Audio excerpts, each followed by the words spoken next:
What?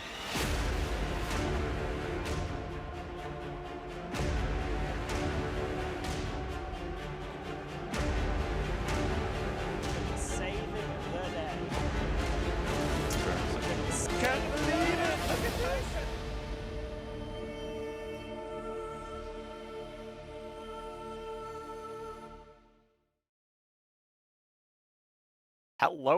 Hello, everybody, and welcome to the KARDS OCC Top 8 Clash for October.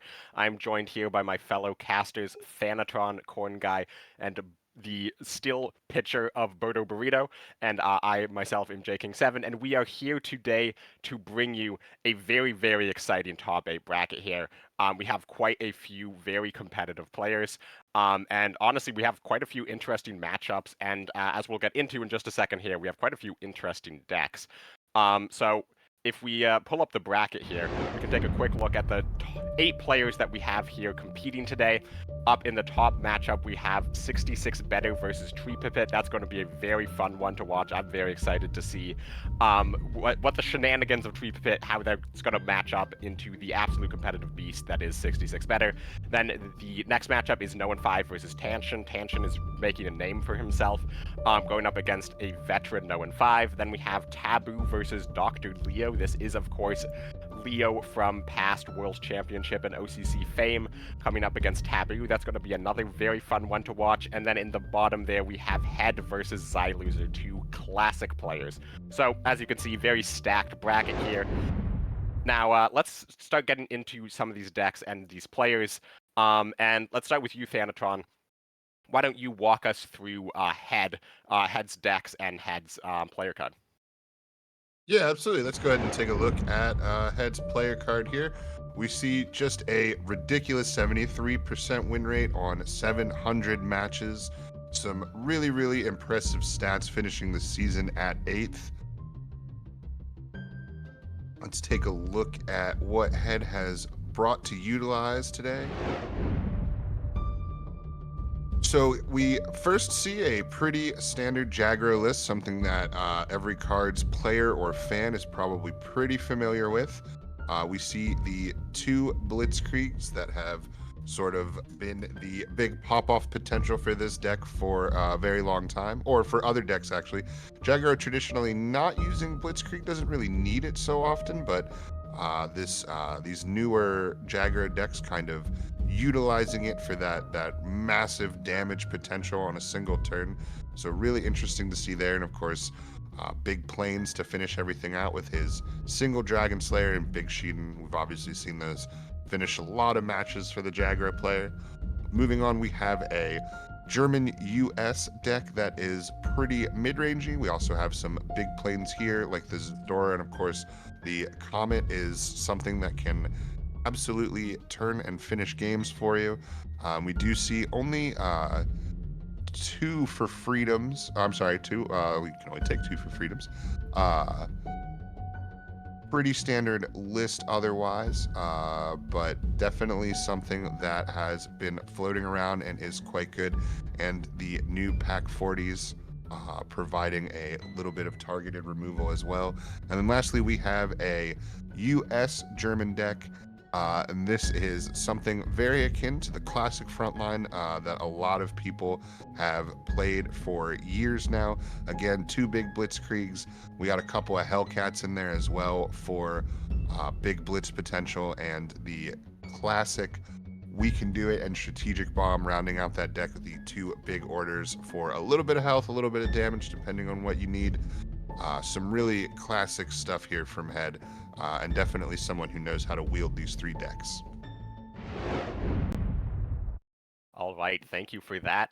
Had 3 very classic decks. Cornguy, I know you want to talk about Taboo's lists and the 3 not so classic decks. You could say that again. Let's go see Taboo's player card. So Taboo is bringing Talbot as his favorite card. Can be a tongue twister. Pronunciations vary. Taboo coming in at 2nd place on the season with 1,000 games played at a 68% win rate. So, a lot of games played on a ladder. Most played Japan. Let's go ahead and look at these lists.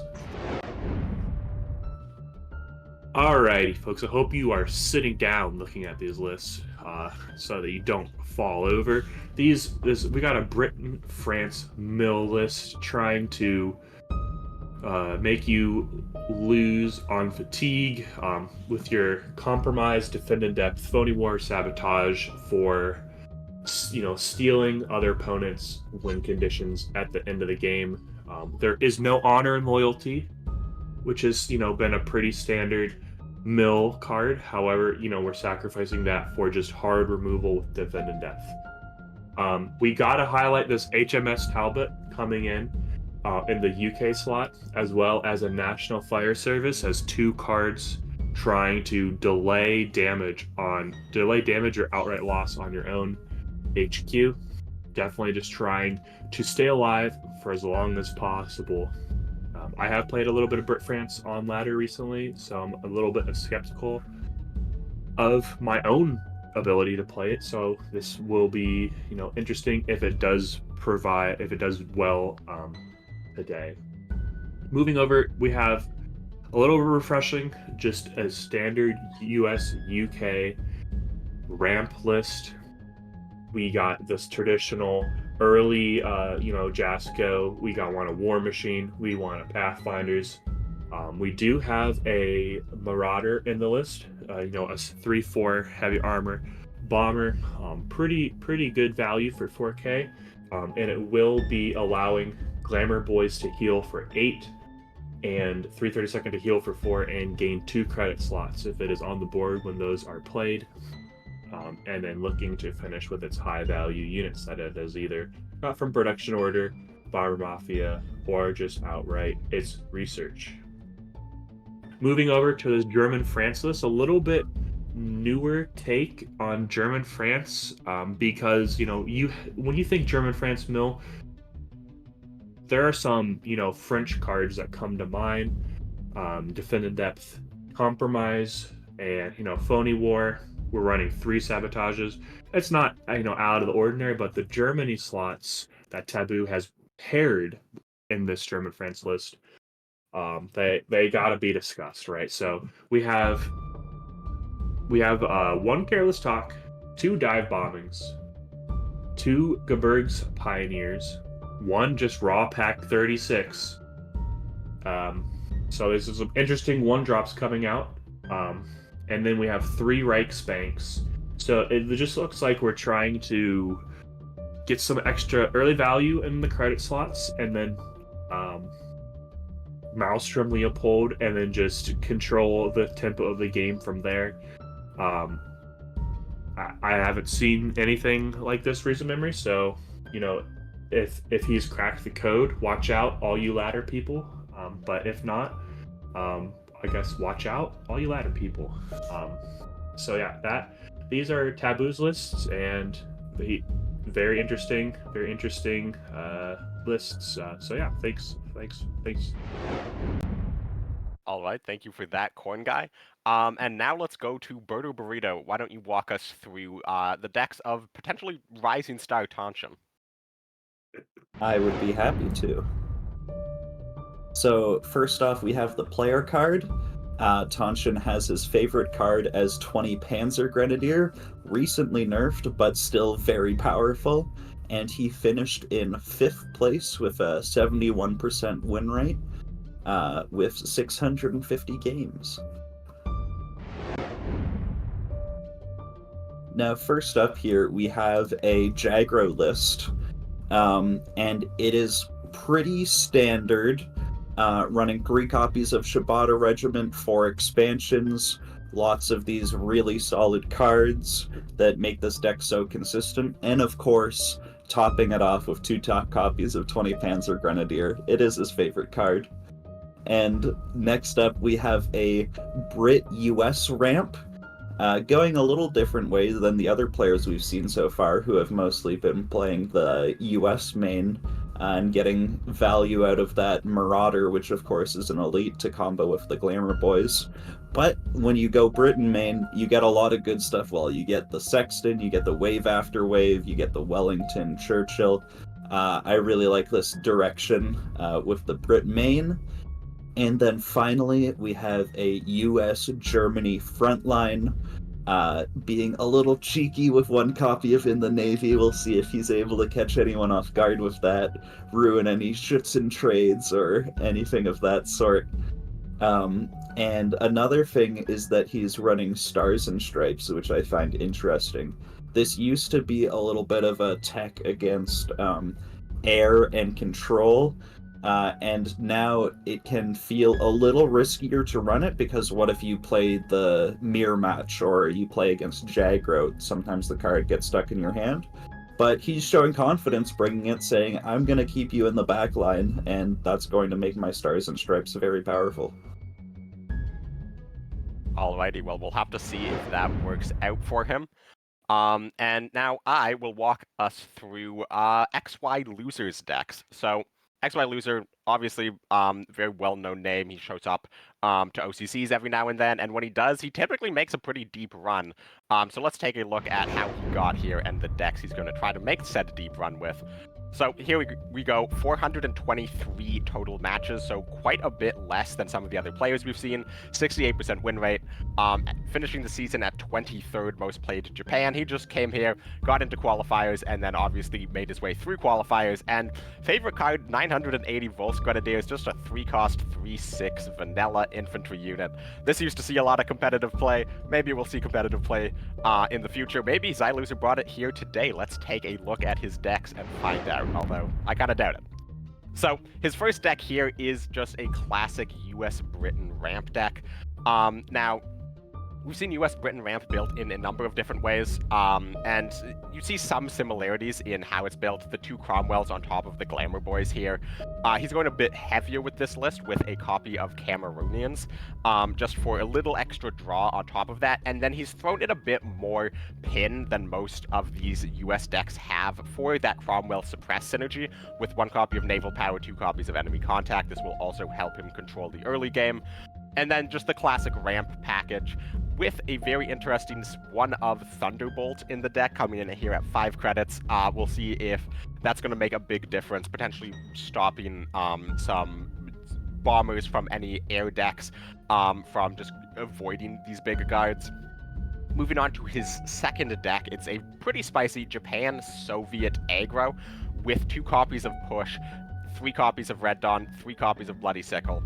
This is essentially just a Jagro deck, but instead of using the German cards like 35T, the German Sherman, the Blitzkrieg to finish off your opponent, you try to bring your opponent low with the typical Jagro package, and then you just start throwing pushes at them and try to get across the finish line that way.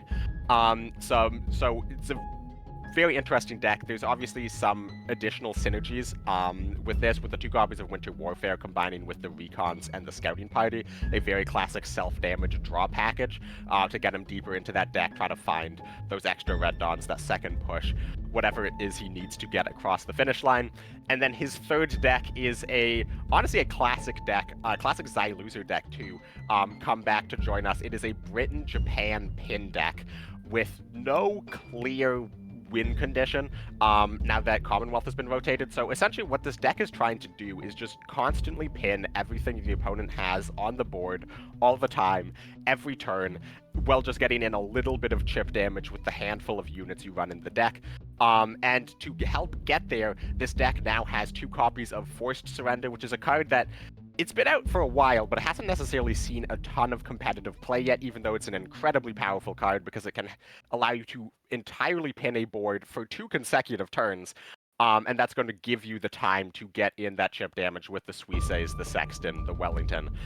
So all around, 3 very, very different decks, and even his one deck that is somewhat normal for the last from decks that we've seen for the last few months in this meta, the ramp deck, he has his flair to that. So a very fun lineup being brought here by Xyloser, and I'm excited to see how it's going to work out for him against what we already saw from Head.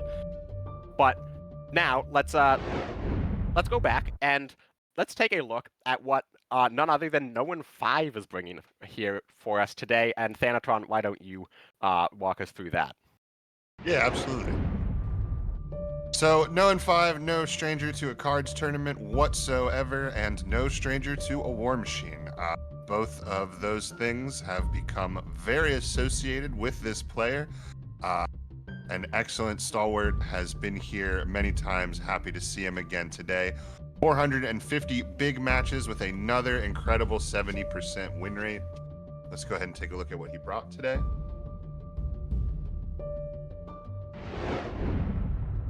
All right, so first up we have a German US deck. This one going all the way down to Leopold, so bigger and a bit chunkier, and we do have the ramp war machines that are no-ins trade, as well as some big ASW patrols. ASW, of course, giving you some huge ramp and that big untargeted random removal, which can sometimes be used to make huge swing plays. Next, we move on to a Japan-German Jagro list.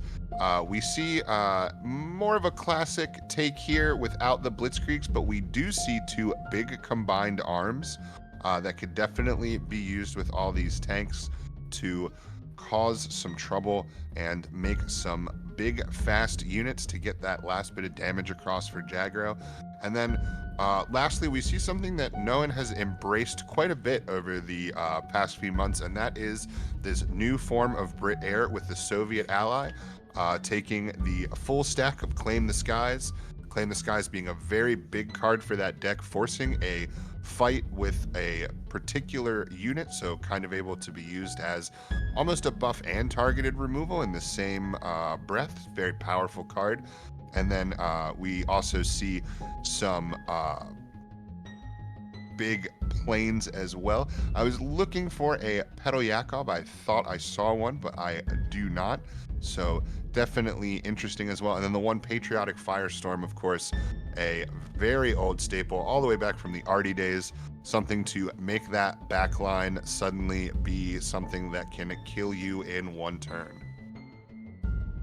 Alrighty, thank you for walking us through a pretty classic No and 5 spicy lineup here. Speaking of spicy lineups, now let's take a look at Tree Pipit. And Corn, I know you were very excited to talk about this lineup. Absolutely. And we'll see why in just a second.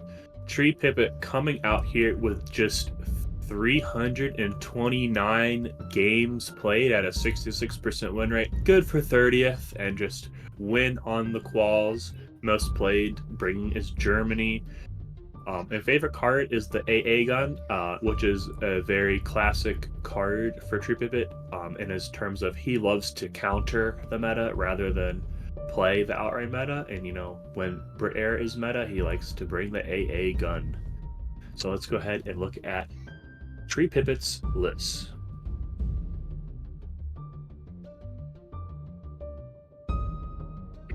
So for his lists, we will see some interesting cards coming out. First of all, we have a pretty heavy Japan-Germany air list. You're going to see the traditional air units and some untraditional ones. For example, we do see a Pete coming out, just a 2K. Can't attack me if you are grounded bomber. We do see a Sayun coming out here, which is a very interesting card. No 5 was also running it in his Jagro. It's very interesting because it can prevent first responders from triggering, so that an opponent can just spend 3 credits to not play a guard next turn. Another interesting note, if Tree Pipit and Taboo make it to the finals, he does have the possibility to win with Sayun on board, canceling out the HMS Talbot, but I guess we'll have to see. We have the Toyama Regiment Guards. You know, ambush on guard is a very strong combo, and it's always a little bit underrated whenever I consider the Japanese guard package. And of course, the calling card of Japan Air, Rule the Skies, give a buff to your board. Beautiful, beautiful card. I love to see it being played here. And we go all the way up to 4 suppressions on this list. Guards and anything with useful text are not going to be unsuppressed for long against Tree Pipit on this list.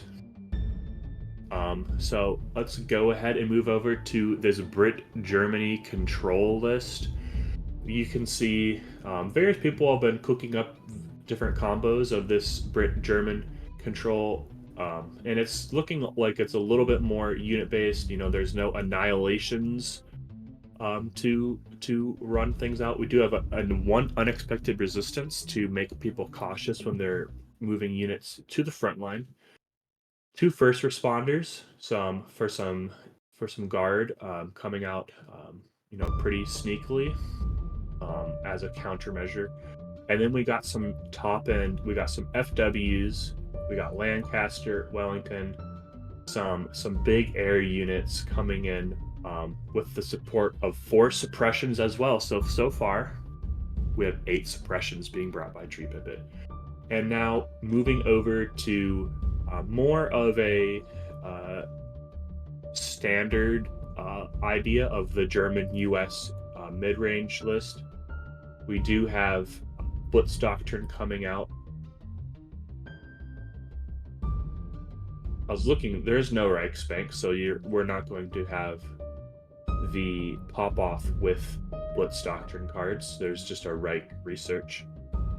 But pretty standard German-US list here, rounding out the lineup from Tree Pipit. We just kind of tip the hat to the Japan Air list. We are big fans of Japan Air, so this will be a great lineup for Tree Pipit to try to duel 66 better with coming up here shortly. Thank you for that. And speaking of 66 better, we have not yet taken a look at his lists. So, Berto Burrito, why don't you walk us through the lists of our season winner? I'd be happy to.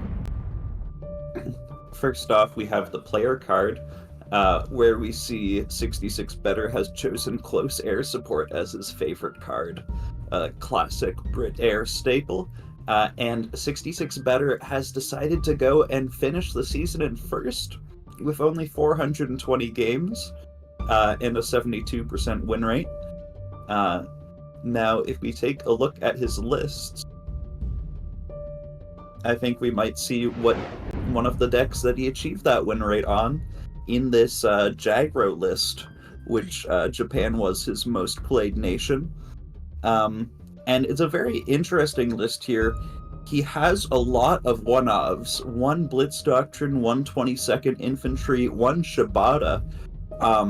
So we will see if that works out for him. It gives your opponent a lot of cards to have to think about, which in this tournament style of game can be pretty difficult a situation to be in. Next up, we have a US Brit ramp, again using that Marauder plus Glamour Boys synergy to be able to heal for 8. If everything goes well for you, of course, that Marauder can be taken down when it's played. Another Stars and Stripes, and this one is maybe a bit of a gambit. It really depends what he's thinking he's going to queue into in this tournament. If he faces a lot of Jagros, that Stars and Stripes is gonna feel pretty bad, but if you can get into a lot of other control players, it can be quite good. And of course, getting the US military research in this ramp is a huge win condition, and just a great boon for the US main variant. And finally, we have a bit of a discard list. Germany, Britain, using Glamour Boys in the Brit slot to keep you alive, and then in the German main you got things like Wolfpack, Admiral Hipper, Annihilation, Leopold, all these good things, and then also in the early game we have some stuff to keep you alive with the 738 Jaeger. We'll see if he's able to find an early Nakshub to really dominate the board early.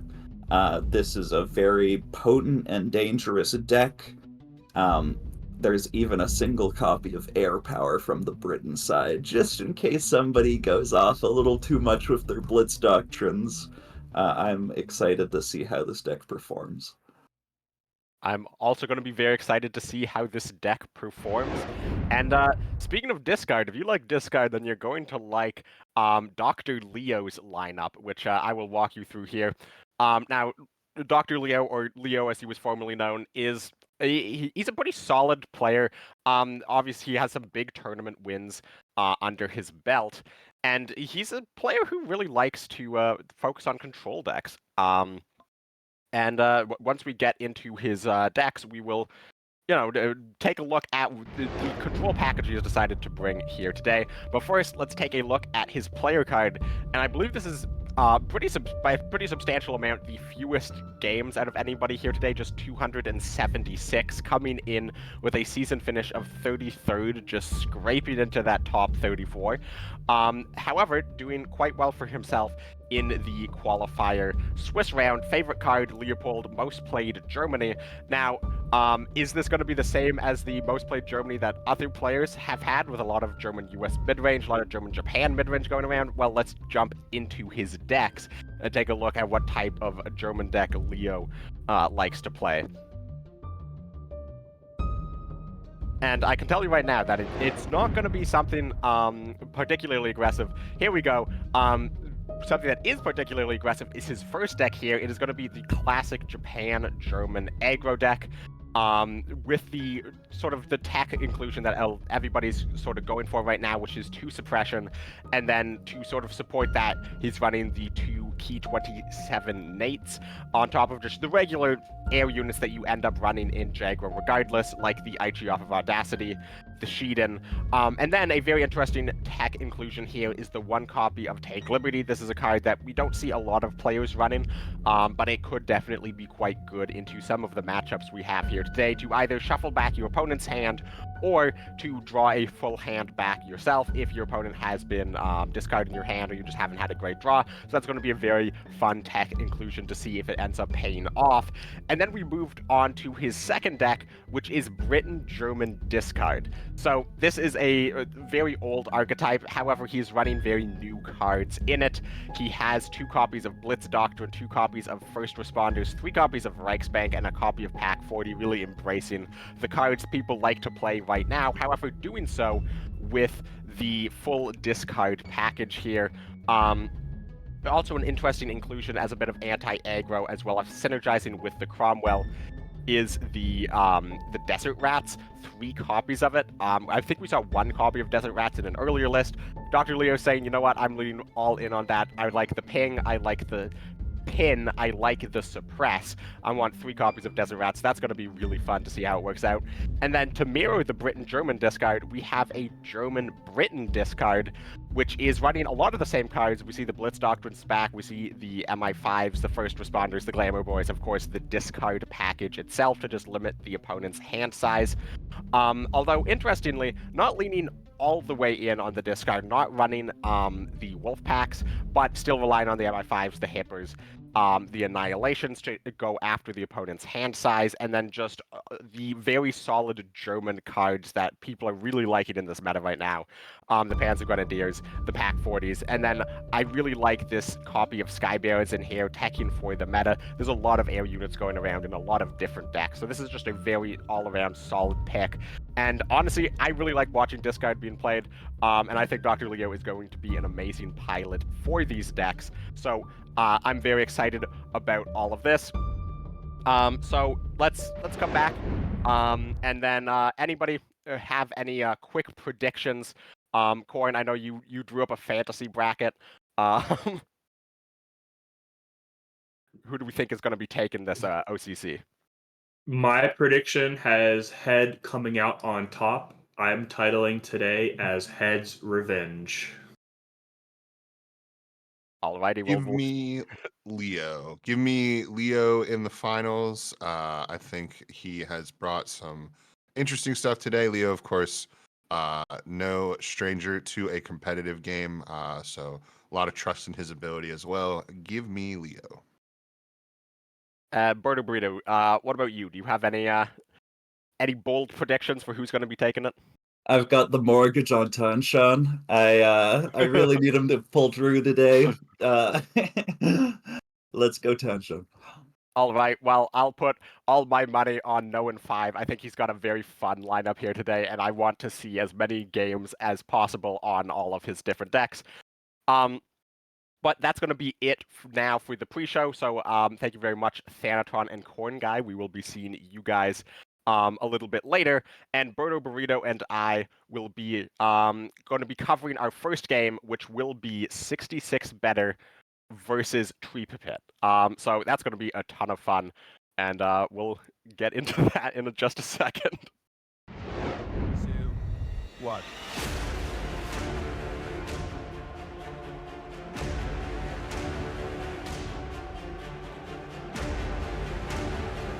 Saving the day. Can't believe it! Look at this!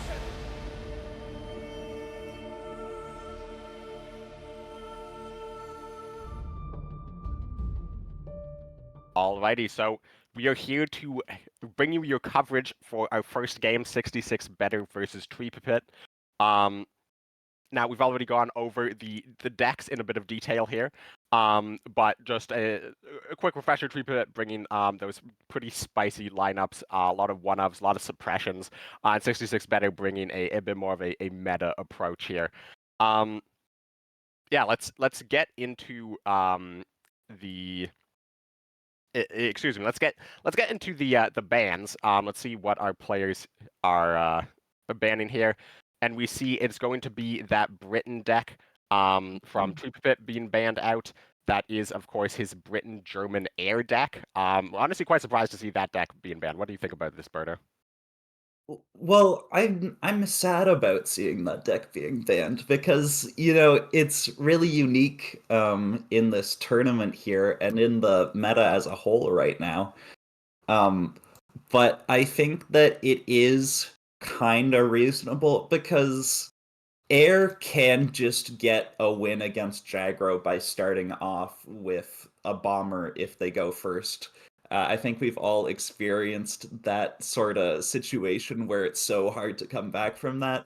And the bombers are really good against guards, like these glamour boys that 66 better is running in the ramp, which of course he didn't know was going to get banned. So I think it is reasonable, but it is a little tragic as well. And then on the other side, we saw 66 better having his US Britain ramp deck banned. So Pipit seems very comfortable going up against the more aggressive decks and wants to get that heaviest deck out of the way. We will see if he is able to stand up against the heaviest deck.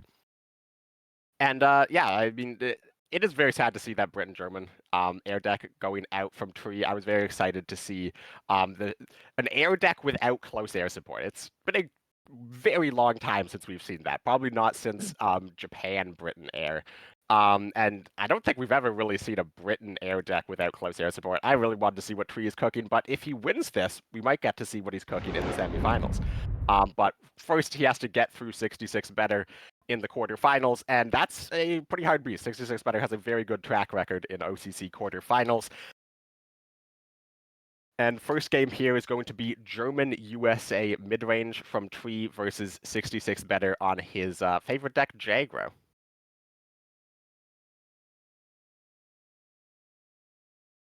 And honestly, I'm a little surprised we didn't see this German deck being banned. The German deck on the side of Pipit being banned, since it's his most traditionally meta normal deck in his lineup, but maybe 66 better.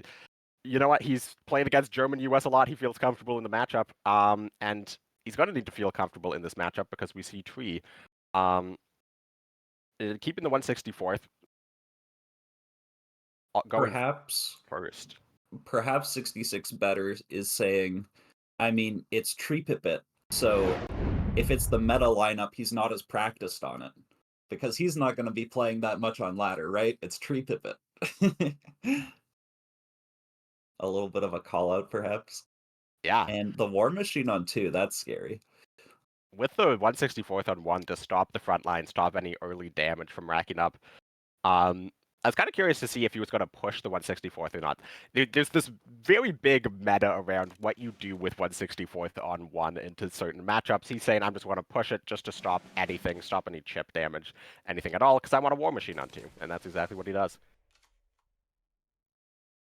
Yeah, and 66 better seems like he kind of predicted that by going for the signal first, not too worried about a 2-drop coming down for this 164th to buff.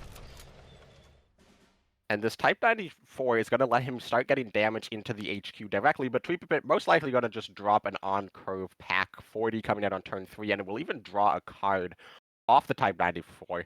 Although, maybe he wants to go for the Signal Regiment. He's saying, no, I want the card drawn. I think this is a pretty good call looking at his hand size. Yeah, I agree. I certainly don't mind taking out the signal. The ambush on the artillery would then come in pretty clutch. But, it's so early on that when you're able to just prevent that chip damage from sources outside of signal, the signal itself will take quite a while to burn you down on its own. 66 better just choosing to straight up pass on turn 3. And that's because he can't get through this 2-2 ambush artillery. I mean, technically he could suppress and then trade the 35T into it. Nobody wants to see that. So he's just going to pass and hope he draws better cards. But that's going to give 5 credits for Tree to develop anything he wants. We could see Schutzen going to the front line. We could just see this Panzer 3H come out.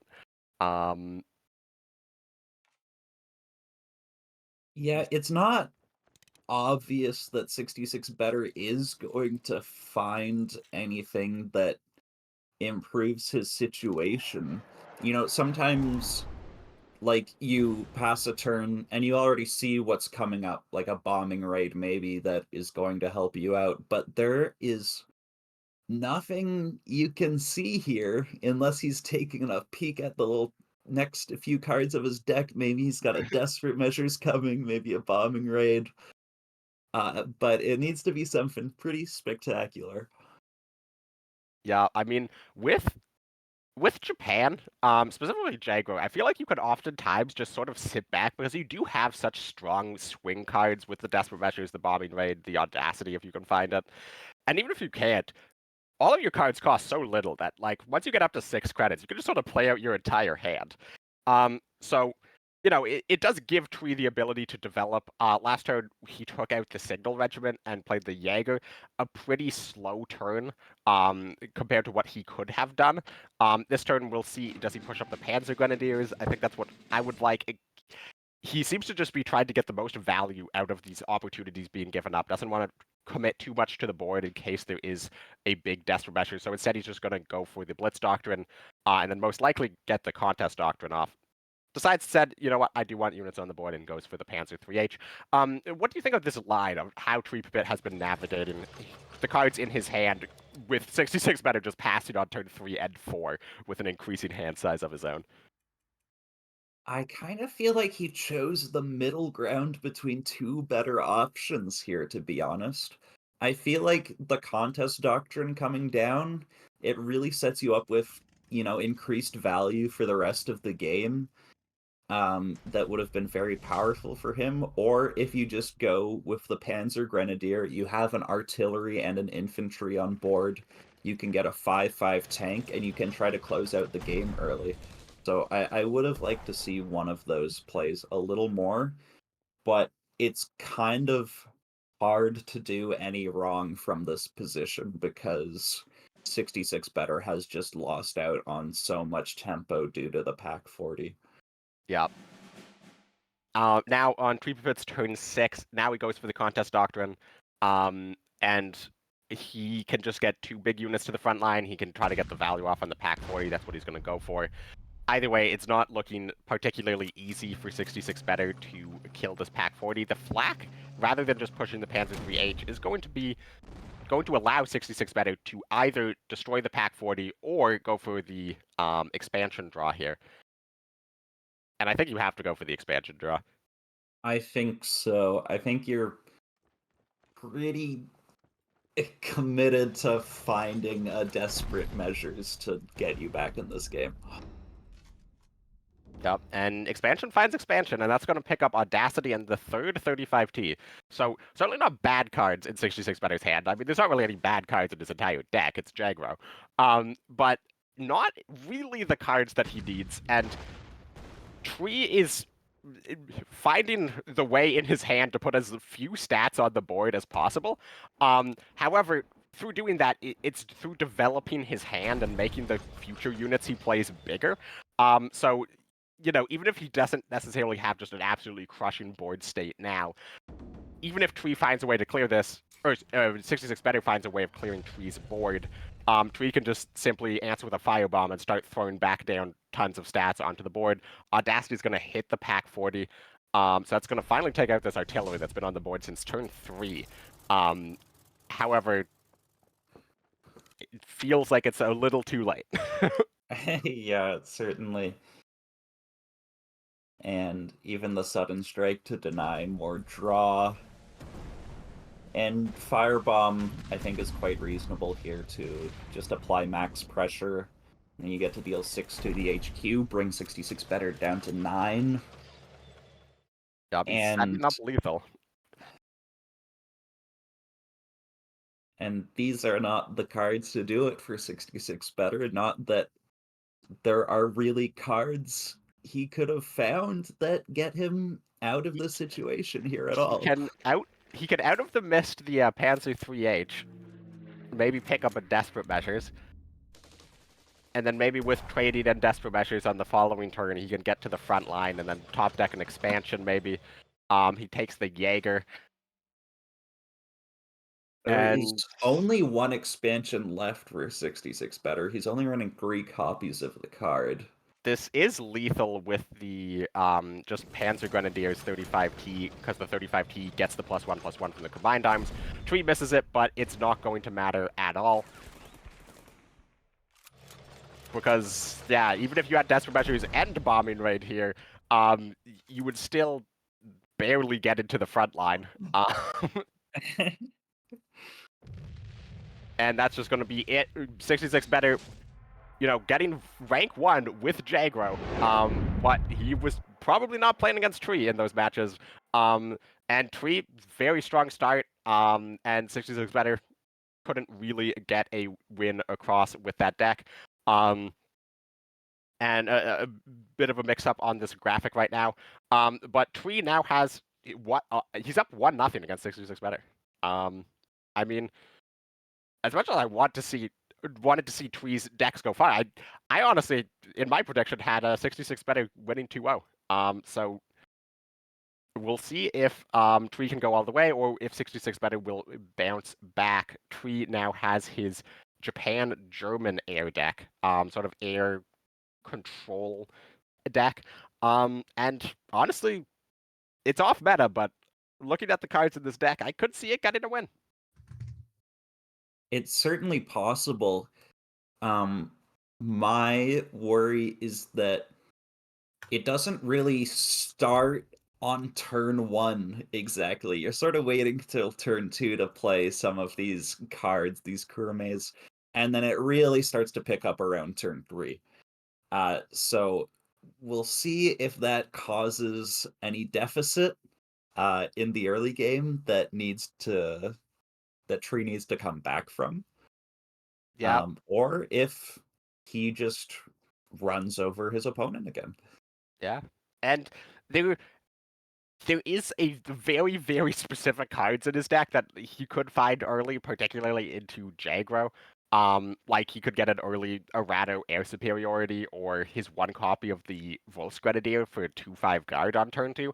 But yeah, most of his deck sort of comes online at around turn 3, so he's going to need to find very specific cards against a Jagro to not just be on a pretty sizable board deficit pretty early on into the game. However, he is able to run Desperate Measures in this deck as well, so that's going to be something that 66 Better is going to have to play around. We didn't really see it last game, but it's a card that's capable of swinging the game regardless of what deck you're playing.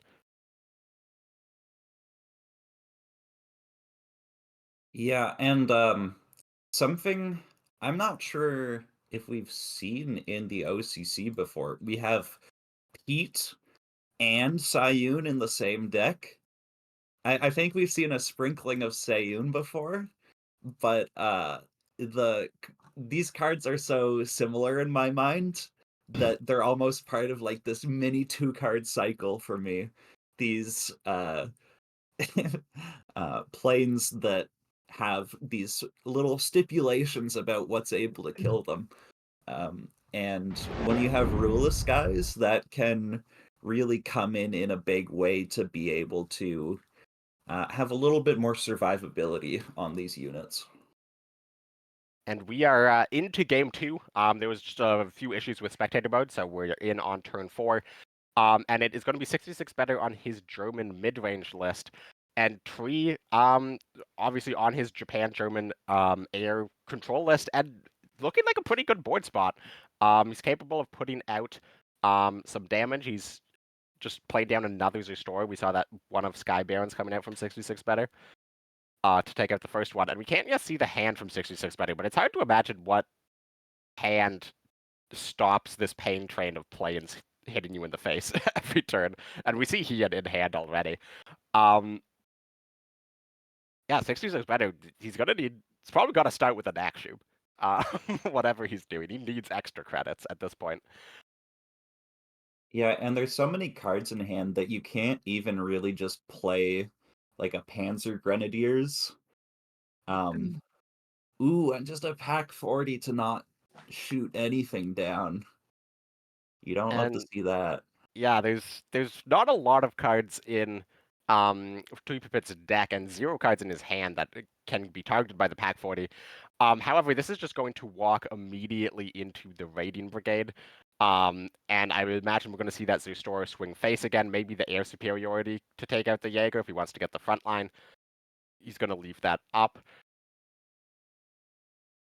Ooh, and the Nakshub coming out, and Tree Pipit kind of set 66 better up for a nice Nakshub. Of course, Tree Pipit knew that 66 better would have had to draw Nakshub to take any advantage. And we see the Glamour Boys coming out, which proves me entirely wrong.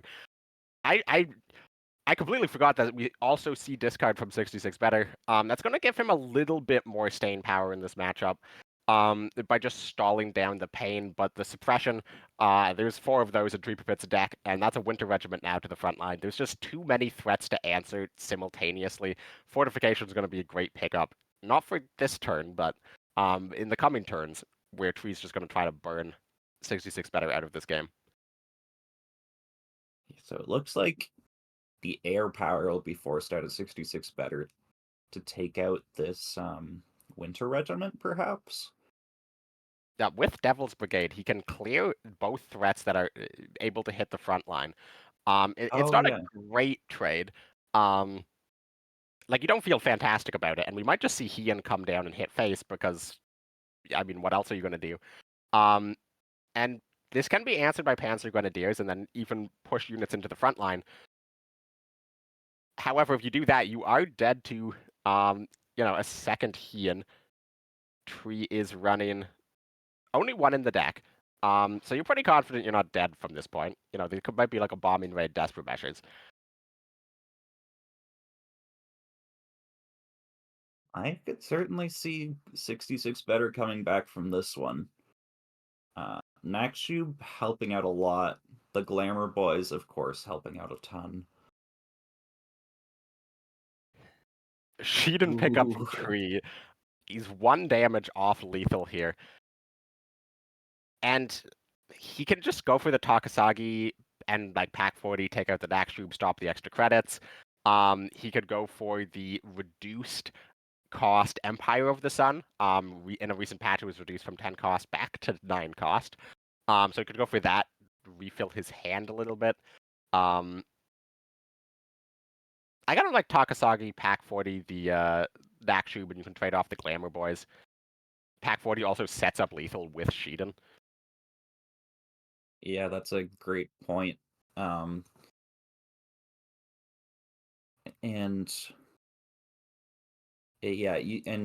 66 better is running Annihilations, I believe, which I think is the main reason not to just slap Shiden down right here. because typically I'm a huge fan of the slap Sheeden play, even when it doesn't kill your opponent. But under threat of double annihilation, you don't typically want to go for that. And he goes for the Empire of the Sun. And the idea behind this play is that he's worried his opponent runs discard, and his hand's kind of on the smaller side. So he's probably just worried that if he goes for Takasagi, the Annihilation might come out on the Takasagi and then discard the Empire of the Sun, and then the Panzer Grenadiers can clear up the Pack 40, and then you don't have lethal set up with Sheeden, and suddenly the game turns around on its head. So it goes for the bit of a slower play on this turn, and the Fortification is going to bring 66 better out of immediate lethal scare range, but we might just see the similar play come out here. He could even double air superiority the the Heinkel. You might just Pack 40 the Heinkel, leave Nakshub on board. Yeah, I mean, there is also Sheeden double air superiority to clear the board, except for Nakshub, if you were really feeling spicy. Yeah. Suppression has removed guard from the Glamour Boy, so the Royal West Kents won't buff that, but they do have guard themselves, so they can stop Sheeden. Annihilation can also come out, try to discard, but it always feels bad when you're this low on health and your opponent has this big of a hand to play discard, because it feels like, what is discard really going to accomplish? Like, I probably need to, like, absolutely snipe something, so we see Leopold come out instead, forcing the overdraw of the Kurame Regiment.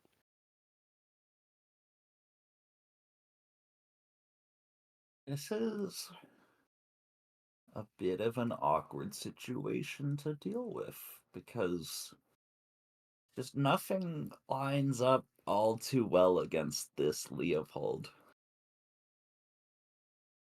I wonder if you almost do Sheeden suppression on the Nakshub, double air sub on the Leopold, and then swing face for 3, and just say, you know what, you don't have Annihilation. I don't think it's unreasonable, and it's not like you just lose to Annihilation. It's just you certainly don't want to see it. Yeah, there's not really anything else to do here. So he's going to see double air sub. I imagine we're also going to see the suppression come out on the Nakshub. I mean, you have no air units in hand, and suppression cycles this way. And I mean, maybe he's keeping it because he's worried that, like, maybe 66 bet is just going to play some guards. He plays it on the Nakshub. I really like this. Me too. I think the marginal advantage right now is worth more than a potential bigger payoff later. And if 66 better goes for the auto Canone, it's not quite an on the ascent, because although Nakshub's suppressed, it's still sticking on the board. But we're getting closer. There's also this bonsai sitting in the hand from Tree Pipit that we might see come out this turn. I think it has to be. I mean, you can bombing raid the autocannon. That's not bad, but once you start deploying out your other threats, it becomes really hard to play this bonsai. Yeah, it's gonna pack 40 and bombing raid the Autocanone and Takasagi. Just trying to stick a pack 40 on the board. And looking at the hand, it seems pretty likely that it is going to stick. Double Royal West Kents. Again, unfortunately, Glamour Voice does not have guide. And 66 better is still definitely on the defensive side of things. Tweepipit is running out of burn, though. I think he has a Desperate Measures left in the deck, and that's basically the only card in his deck that does direct burn damage to the HQ anymore from hand. So 66 better, confident he's not going to die. He also picks up another Glamour Boys off the Panzer 3H. And this is looking like a good bonsai. If you could clear your own board, this would also be a great on the ascent, but that's unfortunately not possible. So I think you just hit face for 2 in bonsai, right? I think maybe. I think if I'm in Tree Pipit's shoes, I'm thinking about if I'm able to wait a turn before Bonsai, but these Royal West Kents make that dubious. Because typically here, if this is a ladder game, I'm waiting a turn before I Bonsai. That is absolutely Good. true. There's a big difference between what you do on a regular ladder game against a regular opponent versus what you do against 66 better in an OCC. I imagine 66 better is going to be aware of the possibility of Bonsai, but yeah, there is a value in certainly just going for the value trade. Treat a bit on 14. Once these big tanks start rolling, 14 is not a lot of health. And the No. double guard on the same side means suppression's going to unlock HQ, and 66 better could just put 6 to the face and say, you can't kill me. That is very true. But the artillery does get small value each turn. If 66 goes for that line. But what's small value every turn in the face of 6 damage? And we saw Tweepipit getting very close with the burn strategy. Is 66 better just gonna try to set up? Okay, I thought he might be trying to set up just lethal from hand, unexpectedly. You have to just do Goshiken Bonsai here. Bonsai will clear up the entire board, but not Goshiken. And since Bonsai ends the turn, you play Goshikisen and first. And then, you have a Goshikisen on the board, and 66 better essentially has to trade out the Panzer 3J, and Takasagi has a 1 in 4 chance of discarding it. And of course, Tree Pipit does not know that's a Panzer 3J, because it's off the contest doctrine. So in his mind, this Goshikisen survives most of the time, right? Yeah, there's only... He knows there's a big tank in hand. 2 of them would have Blitz to kill it, and then there's the Panzer 4H, which could retreat it. But those are also cards that are pretty punishing in this situation as well. Twee really just greeding out. I think in his mind, he's trying to set up this on the ascent on 3. And he's thinking that, like, well, 66 better has to eventually trade out my units. The suppression coming out later might suggest otherwise, realizes you might just want to cycle a card, picks up Seiyun, but does not play it. I don't know if that was it looks choice like or he bloody bit of ended time. his turn immediately right after the suppression, before looking at the card that was drawn. Yeah. Because this Seiyun had the potential to be a big pain in 66 better's side. Yeah, and we might just see Wolfpack on Takasagi push 5 to face. I mean, you're on 10 health, but your opponent has at most 2 burn from hand. We see Wolfpack on the Goshikisen, and it's going to discard it as well. Yeah, you have to do Seiyun Bonsai, right? Like, you can't keep greeding out on this Bonsai. Especially with the seeing of Royal West Kents, that makes it a lot riskier to hold on to the Bonsai, because what if your opponent plays another West Kents, or what if they play another Glamour Boys? Then Bonsai isn't hitting all the units anymore.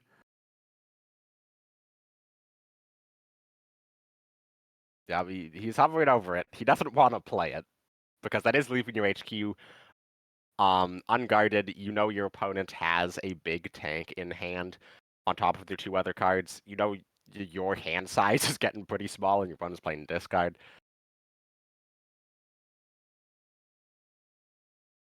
Chooses to go for it, and discards the second Royal West Kents. Definitely not the card he wants to see. Oh And no! a pickup is just going to guarantee this game is over for Tree.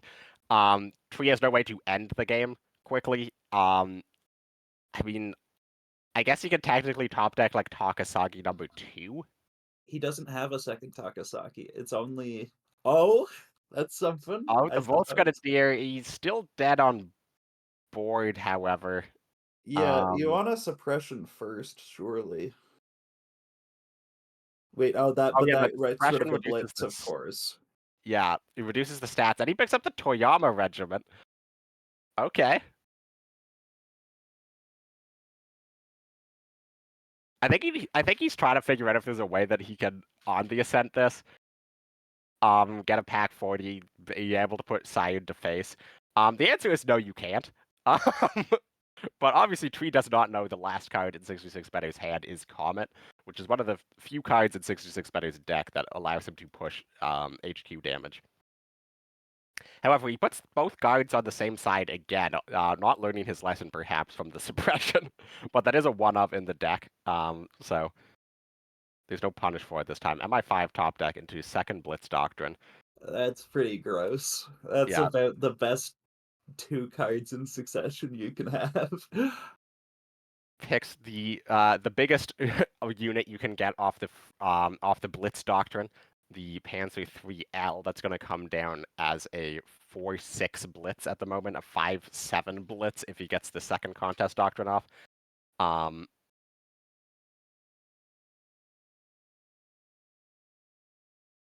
And I imagine you go for the second Contest Doctrine here. He decides not to. You can't trade out the board. I wonder if perhaps he thought that there was a way to trade out the board. I suppose this is setting up lethal. Yeah. With the additional attack from the Comet on the 3L. Yeah, and there's nothing Tree Pipit can do about it with on the You can ascent, right? trade. Oh, but the Comet will boost the attack of the Yeah, Panther 3L. exactly. Yeah, very good lethal setup by 66 Better here. There's nothing Tree can really do about it here. He can't even on the ascent here because he can't trade off his own guy. And 66 Better healing for 15 this match. I mean, very crucial because Tree can bring 66 Better down to 7. Means that fortification came in very clutch. And yeah, we saw Tree emoting on that Heian turn on turn 8 when he brought 66 Better to 5 health, and it looked like he was gonna win in the next turn or two. But Oh no. What? I think he realizes it's over. Would be my guess. But he doesn't know about the Comet. That's a good point. So perhaps, Tree not finding the best lines here. He's 66 Better is a very scary player to go up against, and Tree is not a player who has played in a lot of tournaments. I think this is only his second OCC, so it might be a bit of the tournament nerves getting to him, knowing that he's on stream. It is going to all come down, though, to this Japan mirror. Obviously, very different decks. 66 Better now going to be going to that Jagro, and Tree trying to run it back.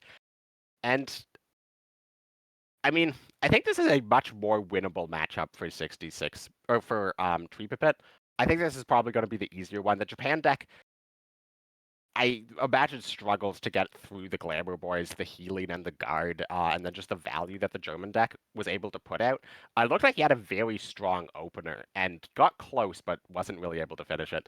Against the Jagro Tree Pit, he can find the air superiorities. He has desperate measures. He has a lot of guards. Although I'm a little worried about the health gain.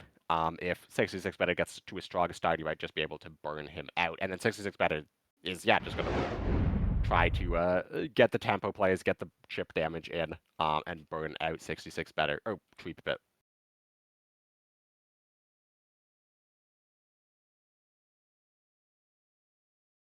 Now, surely Tree's mulliganing more than this, right? Like, I see keeping the Audacity, the rest of it, I feel like comes down so slowly against Jagro. Yeah, like Winter Regiment, Winter Regiment in your hand on turn 5 is pretty good against Jagro. The problem is they can kill you before turn 5 if you have a bad hand. So. And then 66 Better keeps both of his nates. That's crazy to me. So that's not a big source of pressure.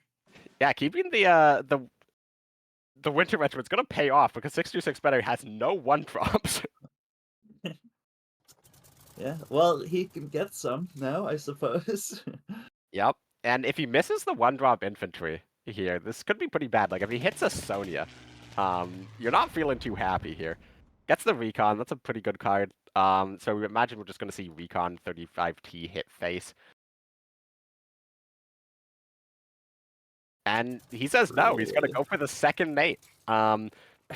Which is also quite interesting to me because you run 2 suppressions in your deck, so I imagine you also, there's a thought of wanting to keep the air units back in your hand. Tree is going to go for the Audacity on turn 3.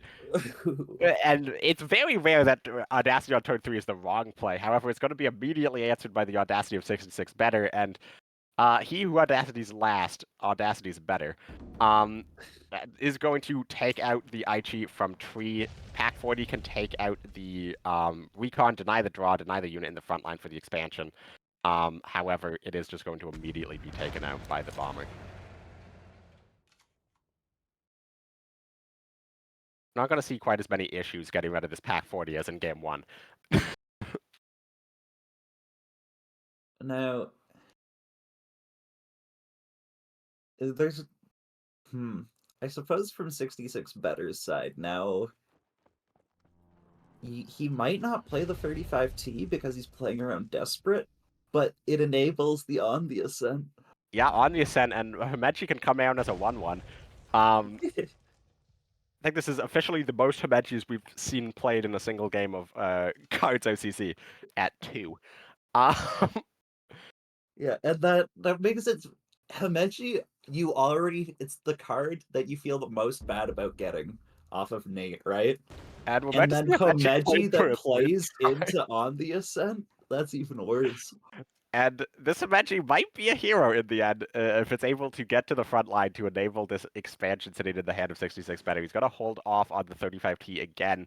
And if I'm Tree, I just kind of want to shove a Winter Regiment to the front line. Like, your opponent very clearly has at least one expansion in hand. I think that is a fair read of the situation.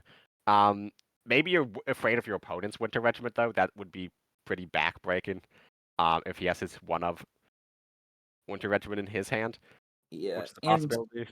when you think of how many dead cards 66 Better could have in hand, Winter Regiment comes to mind, right?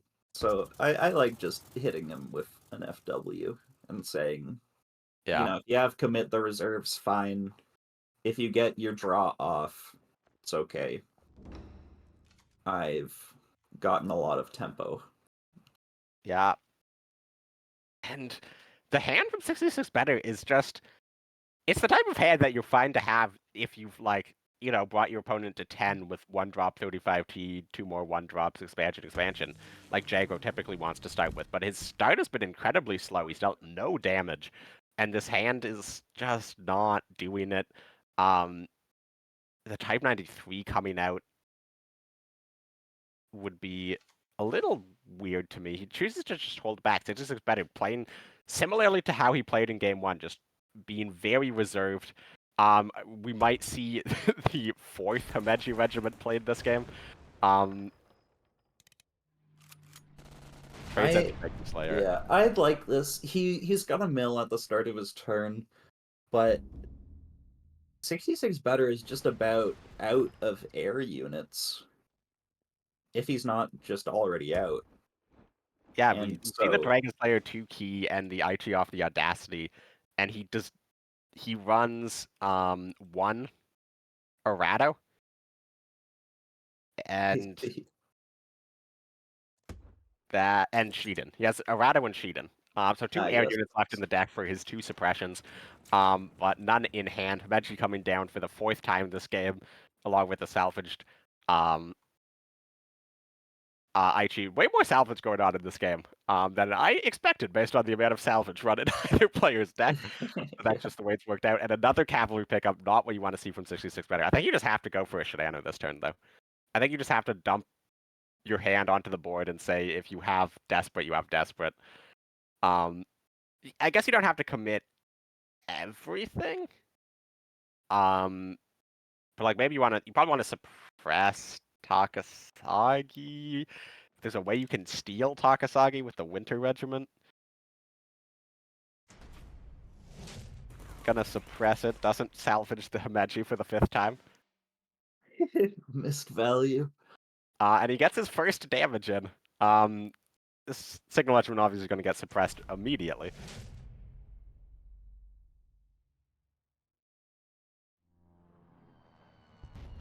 And yeah, I No. can slam a Goshi Kisen and push Himeji, right? Yeah, I would have liked to see the Himeji just traded off to save a credit so you can push up the 2/6. Yeah, getting a Um, 2/6 to the front line, because Takasaki doesn't have guard anymore, it's not really doing anything.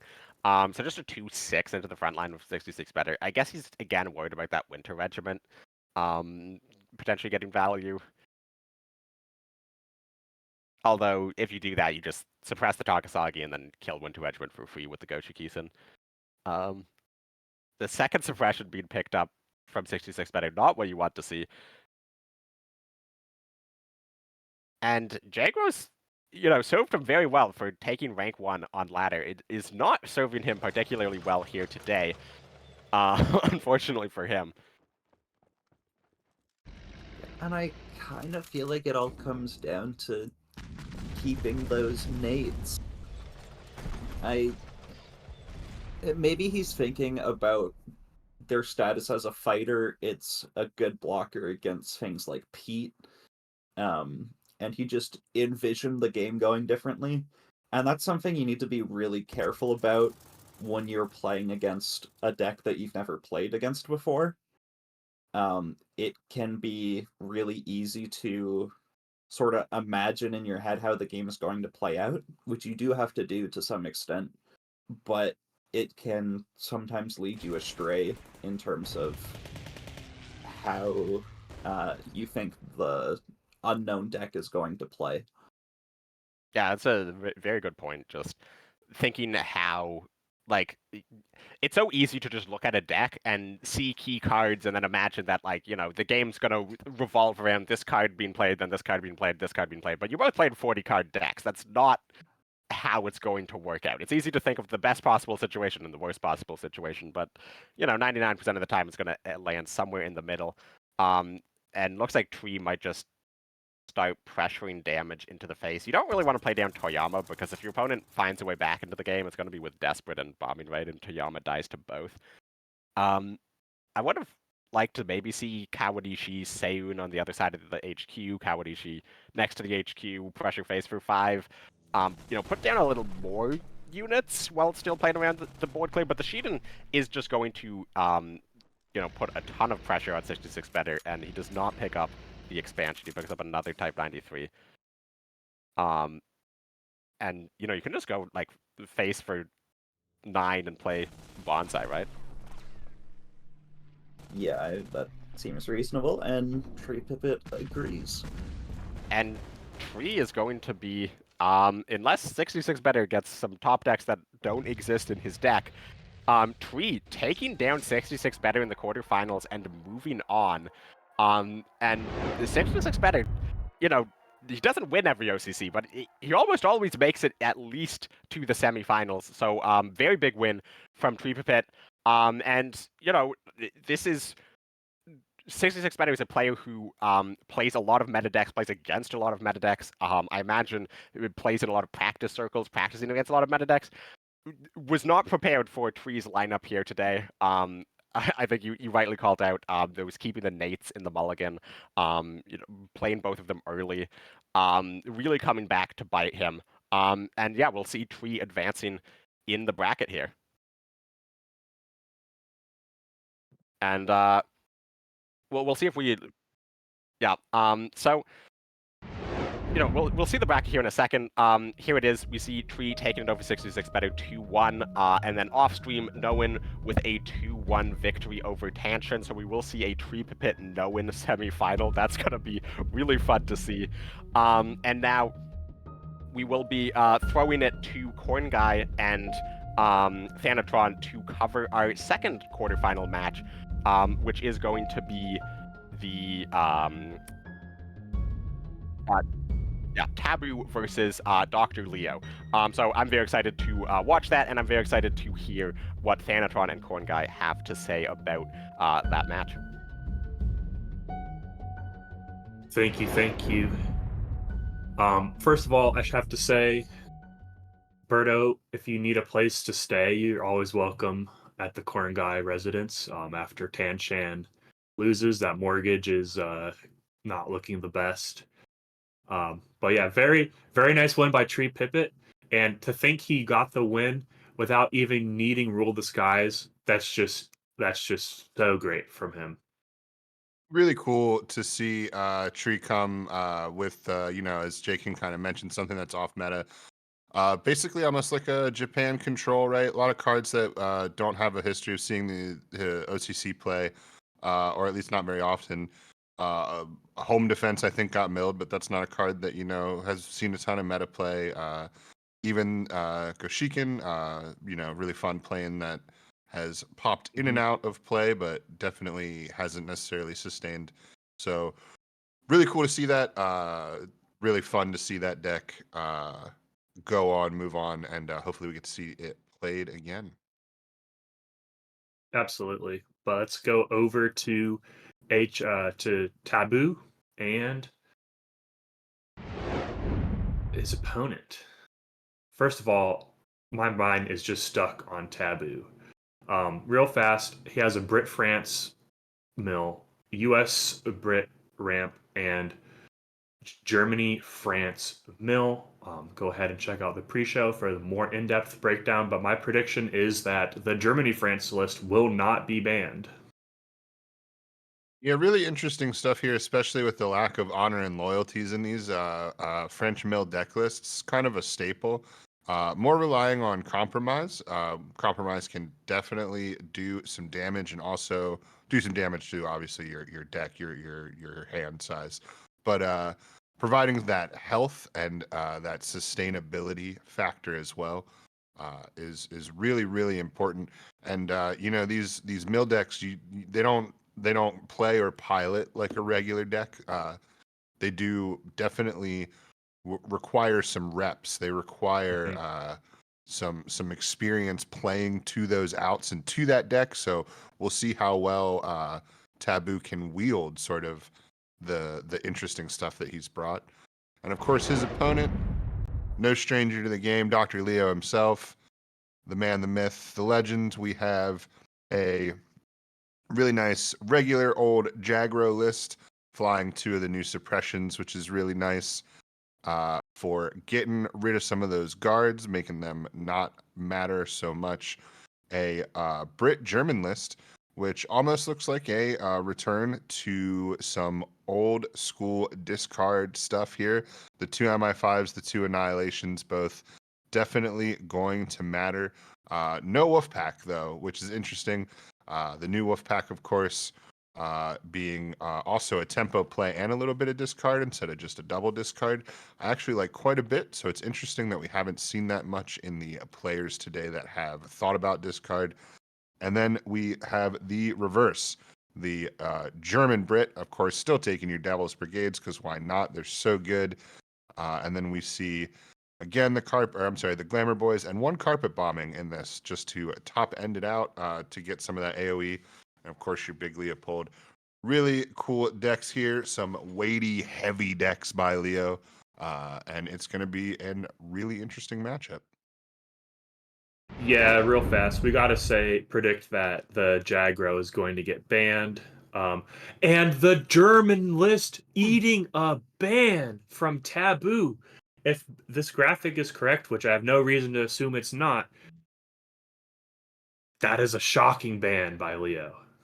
Yeah, that's really interesting. I would think, especially both those decks are trying to do the same thing, right? So you figure when you're thinking about your lineup and you're thinking about what to ban, you're basically just like, okay, which of those two achieves the goal of that deck more, right? You have a lot of different kind of ramp decks. Which one ramps the most? Here's two mill decks. Which one mills the most, or mills best, or mills the most while giving you enough sustainability to live? However you kind of want to quantify that in your head. And I think a lot of people would have thought that that was the Brit version. So banning the German version, like you said, maybe Dr. Leo just wants a challenge. Yeah, I mean, banning the German deck make this match a lot more interesting for me. You gotta say, I was shocked by that ban phase. Noticeable uptick in Corn excitement. We're ready. Wow. Buckle in, everyone. This is gonna be a great match. We get to see HMS Talbot. We get to see all the stuff coming out. We don't I've get never to seen HMS Talbot played in a game. Not on a stream, not in my games, not in a game I was watching with someone else. Never seen it. So I look forward to it too. Maybe it makes a cool noise. I personally have no idea. Yeah, in terms of underused British countermeasures, I'm a big fan of Merchant Navy. So, uh, that retreat aspect, especially with all these big bombers in the meta, you get them to commit 10 credits to just sending it back to their hand.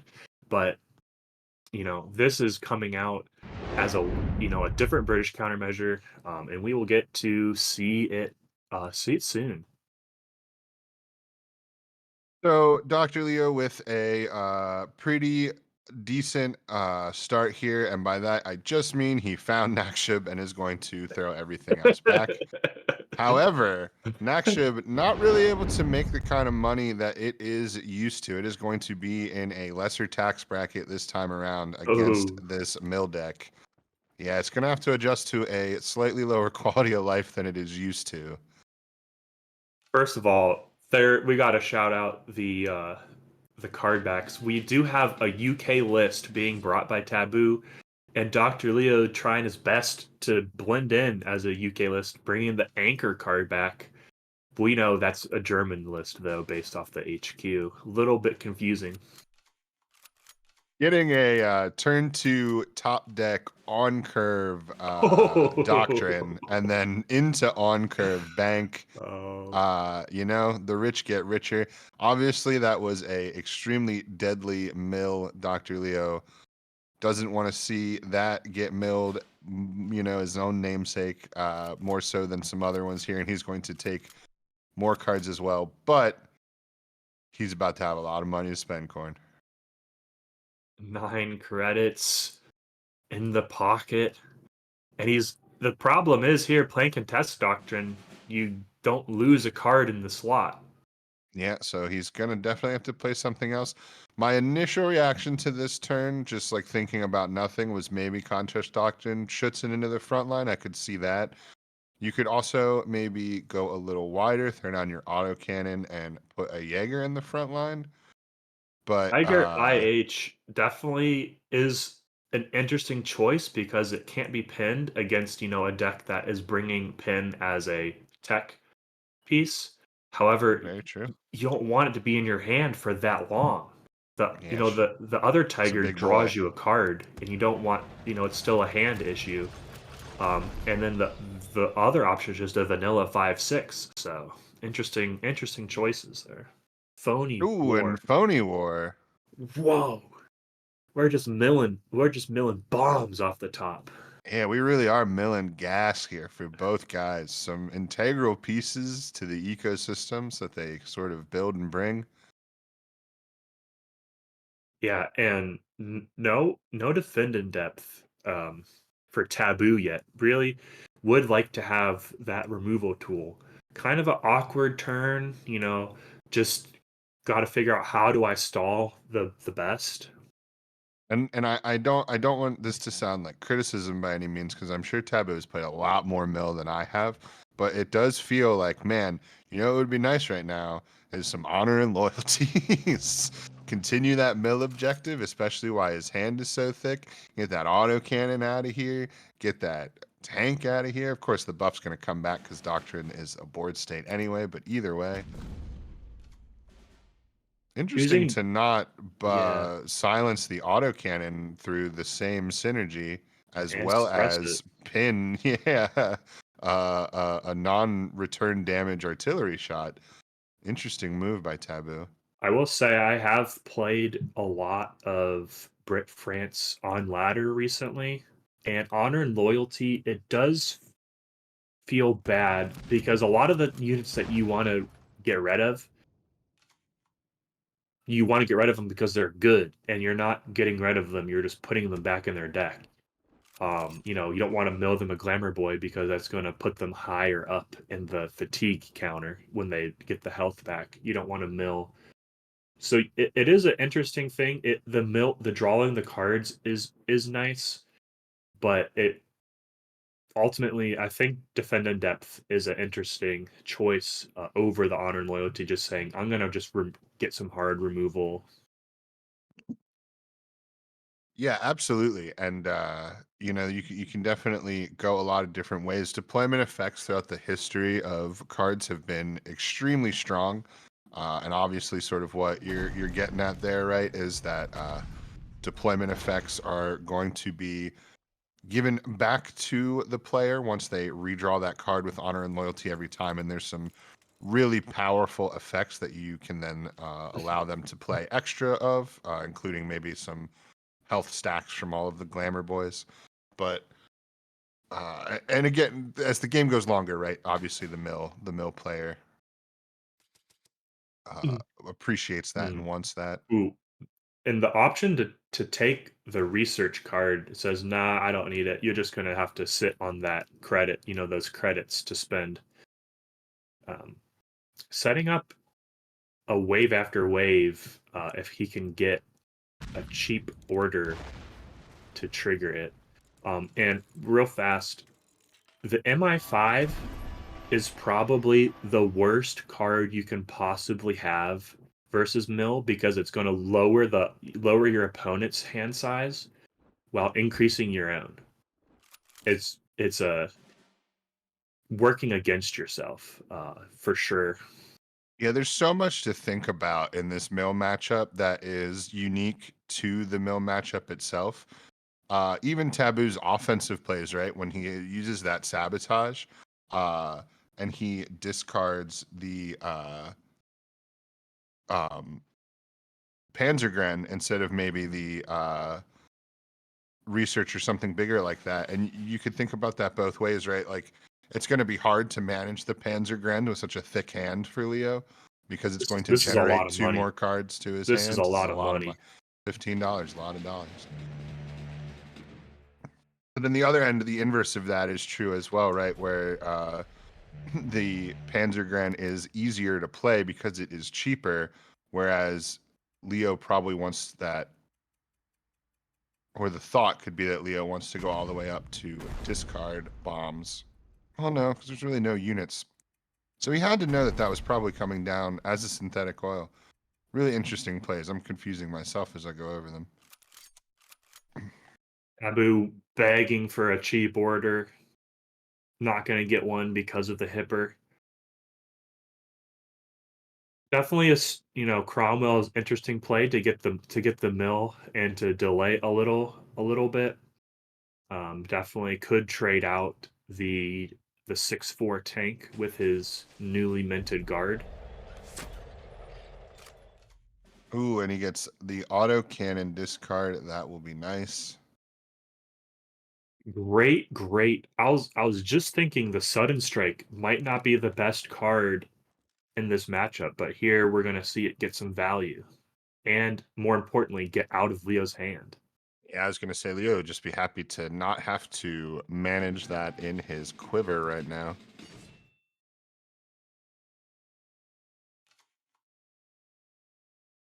Going And quickly, selecting some fast tanks right now. something that Yeah, we've seen today is a lot of players are just bringing gold decks. People are just, kitting out their hand, their decks. Don't want to show off on ladder, and I love to see people bringing their best bling to the big stage. yeah, some real gilded lilies today. Oh yes.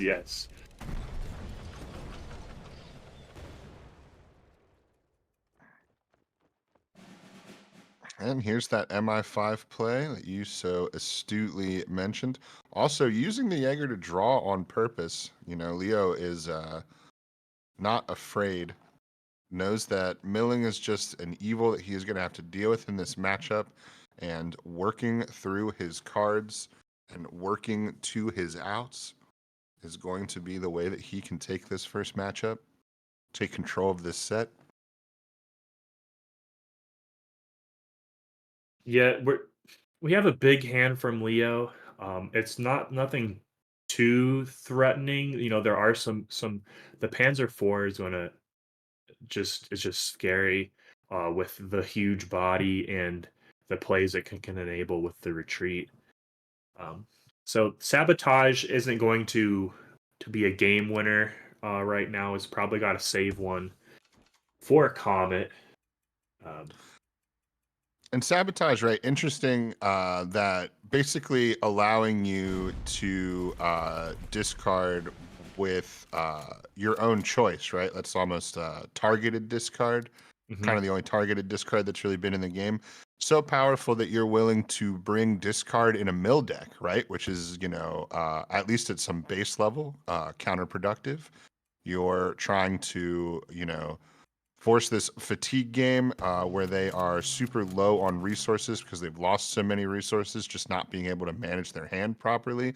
And then sort of you can aid them in managing their hand by taking some stuff out of it. But sabotage being that targeted discard, so powerful that Taboo says, you know what, I get to choose what I'm making you throw away, and that's enough for me to sort of balance both of these directions.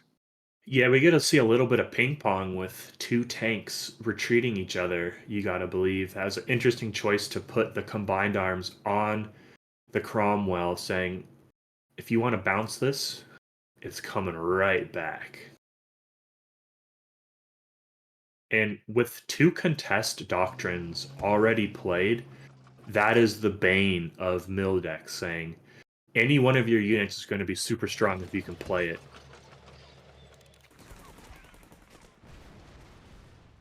The Cromwell enabling the Sexton not only to pin but to suppress as well. Interesting choice here. Looks like Taboo is choosing to keep the Cromwell in hand, saying, hey Leo, why don't you go a little wider and let me retreat you? And Leo has to keep that in the back of his mind. Yeah, the Avery in hand, of course, Cromwell on the board. The Cromwell change, I think, was really nice and sort of took a little while to catch on. I think people recognized that it was a really good change and that it probably would start to see some play that it had not before. But now, even just we've seen quite a few matches now, I feel, with the Cromwell Sexton play, which is extremely powerful. And Pin just being such a game-changing tempo move when you can pull it off in general, getting extra suppress out of it, just so valuable. Chooses to put the Comet back.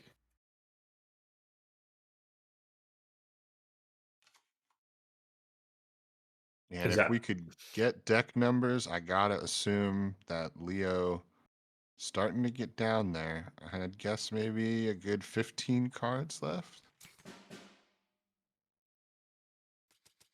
yeah, that Comet is dodging sabotages. Taboo would love to see it and sniff it out. Unfortunately, he's probably going to lose a glamour boy here. Yeah, getting an update that Leo is at 13 cards, so the mill gameplay is starting to come into play. However, the bane of every mill deck is that Comet because, you don't play that many units. If you're trying to win through fatigue, then it could end up that you're both taking fatigue damage, but he's got fatigue plus Comet, which is usually going to win out. Yeah, that's a really interesting choice to take the KFC truck, as it has been lovingly referred Yeah, to. and choosing to draw willingly again with another Jaeger, getting into the final 10 of his deck even faster and on purpose. Definitely a interesting Churchwell or Churchill turn. I was calling that Cromwell earlier, but it's Yeah, Churchill. now you just throwing them together to the church well. Throwing it all. I would have, for my experience, I would have thought a Glamour Boy would have been gladly taken there. And the final Sabotage coming out not able to take. And again, the mill deck choosing to discard a card that draws from the player it's playing against is an interesting play as well. Leo now starting to try to move fast. He only has this 12 damage to put down. These combined arms and tanks are going to help this out. I would have thought that the mill player would again start to kind of go with the Glamour Boys, the Compromise, start to get health back and kind of tool up for the fatigue battle that he's been trying to influence and has Leo close to. So definitely some plays that are deep in the minutia here. Yeah, it's really difficult to manage your health and the board and hand size as a Brit France mill player. It very challenging. The defend in depth off the Compromise is a great play here. And you got to But imagine that, yeah, Annihilation going to come out immediately on that big guard. Leo smells blood in the water. yeah, definitely wants to avoid Phony War. And there's True. that Avre that he's been kind of packing back for a while now, hoping to get another good play out of it after it was returned to his hand. He won't. It's going to be a massive Phony War turn coming in for Taboo, and the fate of the next couple turns is going to rely on it. Although I might have spoken too soon, HMS Talbot and National Fire Service could be lingering. Leo's probably just now checking the deck list and say, "Oh no, I've played into Talbot. I've played into National Fire Service." I told I've said, myself, I woke up today, looked at myself in the mirror, pointed and said, "You will not play into Talbot." yeah. What can you do? I mean, you can't try to win the game, because if you do, you're playing into Talbot. No, that was a massive 4-card draw. Or a massive draw for 4 credits, rather. Oh, and a little bit of extra health from Honey as well is going to. Oh, Oh my and milling goodness, the comet. Comet Mill. Oh, Even with 44 health, that is oh. such a big change. Carpet bomb in hand, although, man, these tanks are thick. Yeah, these tanks are saying, you thought we needed Comet to win? You might I have do not forgotten that expect. I'm a So 4-6. Yeah. I don't expect Leo to go for an Annihilation anytime that Taboo is floating 3. At this point, almost all of the decks have been drawn in both cases, knows that that big Ultra is around, and knows that he really can't suffer a 7-cost order just being canceled. Leo has to be down to maybe 3 or 4 cards in deck. Leo just now realizing he should have not banned the German list. No, I'm just kidding. 1 card left in deck for Leo, and he is gonna mill it. He's not even, it's just gonna tease him. It's gonna look at him. Oh wait, of course he has 11 credits. He's not gonna mill it. I'm a goofball.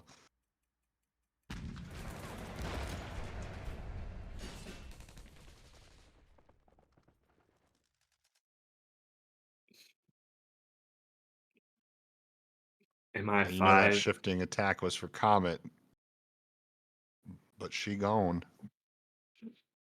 Well, the cards are on the board. If Taboo can clear this, he's got the game. You'd have to imagine. I mean, Leo has a few more units, but The carpet bomb just to kill a single arty. And you have to imagine as well that he is. Yeah, no, that's a oh really nice boy, play. It's gonna clear everything. A little bit of health. activates Talbot and says checkmate. You can't kill me. Oh my goodness, this Spectator mode going a little wild right now. Scrolling Leo's Eh, credits back like a clock. It looks like a Mario Kart item box. Oh my goodness. This match went about as zero as I would have thought. And now we're seeing a front line on a Pioneer and a 111th Indian Brigade. Hmm.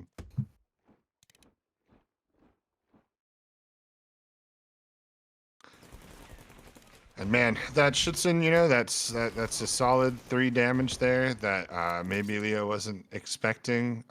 But it is starting to look a little bleak if Taboo can just sort of manage these last couple board items. It's just going to be damage from here on out for Leo. Out of resources. Which player do you associate with 111th Indian Brigade? Taboo now. I I gotta throw out a shout out to Blackbart. I always think of him. He is a well known casual player, not Now, ladder. this is really big here. What this discards could be huge. If it discards the countermeasure, which would be another enormous guard that Leo would have no removal for, Leo could possibly think Ooh, about having a chance here, but it doesn't. It's going to be another huge guard for Taboo that just might block Leo out of being able to do the last bit of damage he needs and might seal his fate to a painful paper cut like death through 1,000 mills or fatigues. I know what I'm talking about. I don't know. This is looking pretty tight still. Um, you would love to kill the fighter with your removal for it, but do you want to take the draw? Leo has the health to take it potentially, but And of course, even if Leo is able to start back on face by getting through all of these units, the Talbot there to be questioned as well. An entire another first responder. oh my goodness, there's so much attack and defense in the front line for Leo. I don't think it's going to get through. I think he's got a wall of beef and it doesn't matter. A wall of beef. What is the Spitfire going to do? Is it going to try to help trade and secure the win? Yeah, I Got think to. I think he recognizes the long play as the real play. And you can see these are Wow. extremely intelligent trades. Taboo showing he has played a few Sudokus in his realm, just absolutely thinking out the best possible trades and has Talbot for the insurance. Yeah, really, really great play to lock this up in the Oh end. boy. Leo kind of grasping at straws here, doesn't want to give up, doesn't want to just absolutely quit here. So he's going to try to see as much as he can get, but I mean, the guards don't matter at this point with Leo being out of units, but the Wow. 4 health from the Glamour Boys going to drive fatigue damage even further away. Yeah, and Leo's like, we do not need to go through this. Man. Really nice win by Taboo Wow. with an excellent deck, an interesting meta choice over a very impressive opponent. What a start to the set. Man. We didn't even see National Fire Service. That was still back in there. Gosh, that what can you say about it? The sabotages were questionable choices for me at times, but Taboo says, "This is how you play Brit France Mill, corn guy. Go get your elo back." I'm like, you know what? I guess I have to. So now going to a more, at least in the sense of against those, mill decks traditional stuff here, we see this US ramp list. Yeah, good opening from Leo again. Yeah, I would imagine that this matchup probably favors Leo here. But of course, Mm, depending on how fast ramp can ramp, obviously a lot of things can go their way. you'd be surprised at US ramps favorability, it's definitely a close matchup.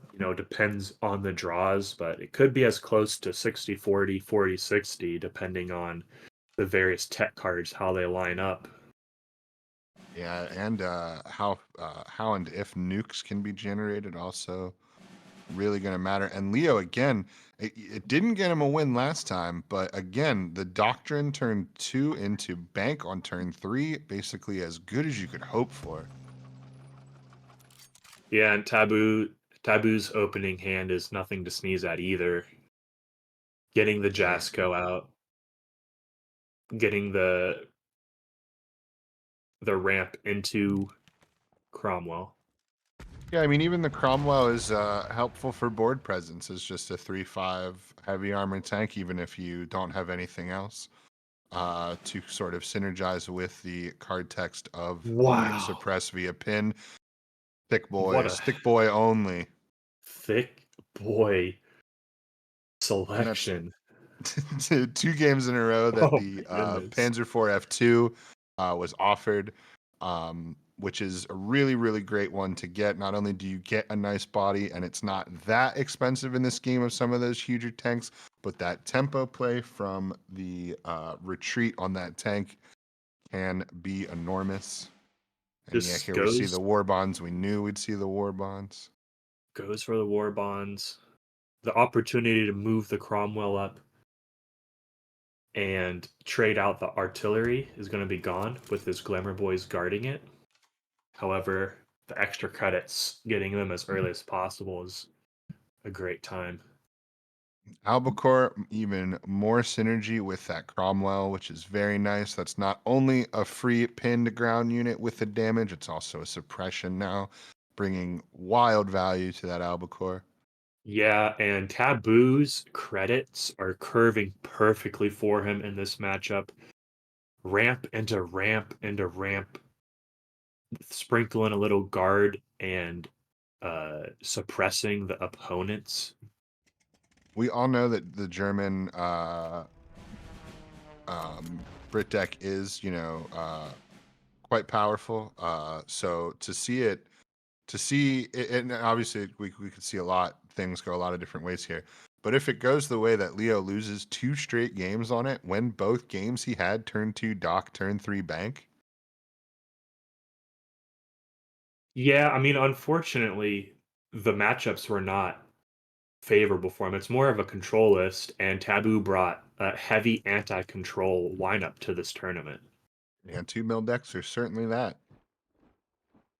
plus a ramp list. Man, now this is just an awkward turn 6 for Leo. Turn 6, he is on 6 credits versus Taboo about to be on 11. That is a 5 credit difference.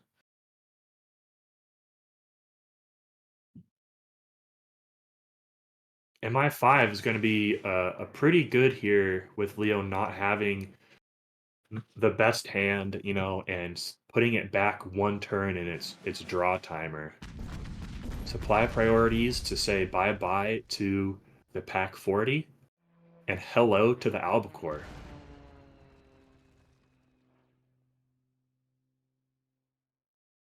Taboo has an embarrassment of riches, decides to play the Glamour Boys and shore up his support line and his guard a little bit Yeah, guarding the stronger. units, HQ, you can go for that. Always Yeah, feels like such a powerful position when you can throw a guard down for units and leave your HQ open. It's like, yeah, my health total is the least of my concern right now. yeah, very, very good turn order there by Leo. He was thinking about trading the Glamour Boy first and said, "Wait, there's a better way. Let me carpet bomb first and then use the extra credits to clear the board."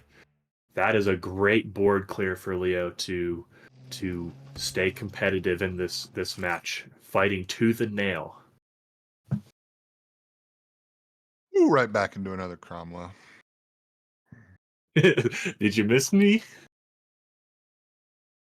Man, the opportunity to go straight to 13 credits.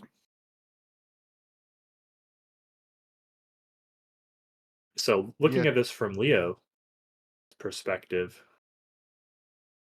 he has a lot of big units, but nothing too threatening right now. Whereas Taboo has 2 Blitz bombers in hand for a lot of pain.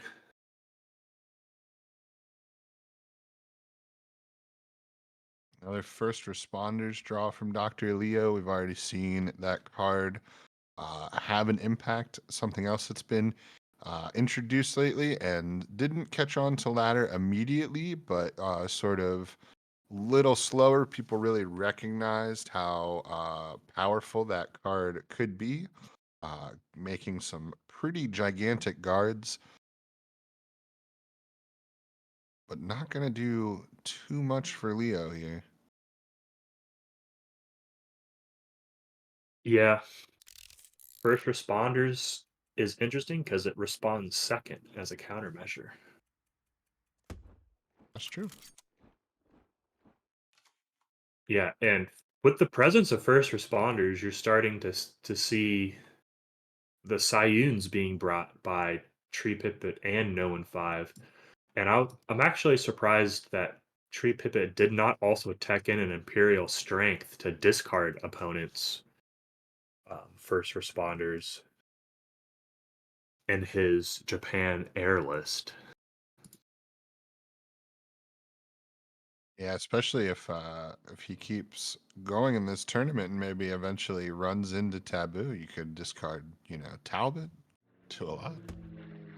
Yeah, discarding Talbot is just, you're winning when you can do something like that. Discard a powerful countermeasure.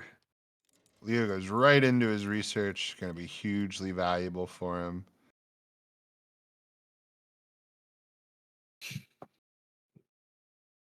Yeah, that if he can go for the U-boat next turn, Yeah, he that would basically be has to. Doesn't have the hand for synthetic oil like last time. yeah, and if he can discard the second Blitz bomber, he's gonna be able to take a breather. Nothing says war game like one torpedo taking out 2 gigantic bombers. Couldn't have said it better myself. Unit interaction. You know what? If there was a World War III card game, that would be a little bit more believable with the, more powerful submarines having anti-air missiles. And Really interesting Taboo, maybe even, directly playing around it, knows that research was scaled up for that big 2 discard bomb, says, that's fine. If my bombers are out, you're only getting 1.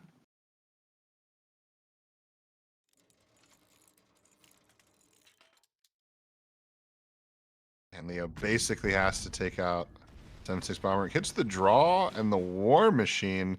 I don't think Taboo's really going to mind. Gets the war machine right back for good measure. The draw perhaps a little annoying, but Taboo not really lacking for plays in hand. So I again really don't think he's gonna care. We'll see if we go with the giant fighter here to really push this pressure on. Or pressure by just smacking face with the Hellcat. That'll work. wow, Leo Sky kind of trying to Barons. barrel out for options. Yeah, I gotta imagine you take the Barons. But there's still Shout out 7. to all my Barons. Yeah, shout out Barons.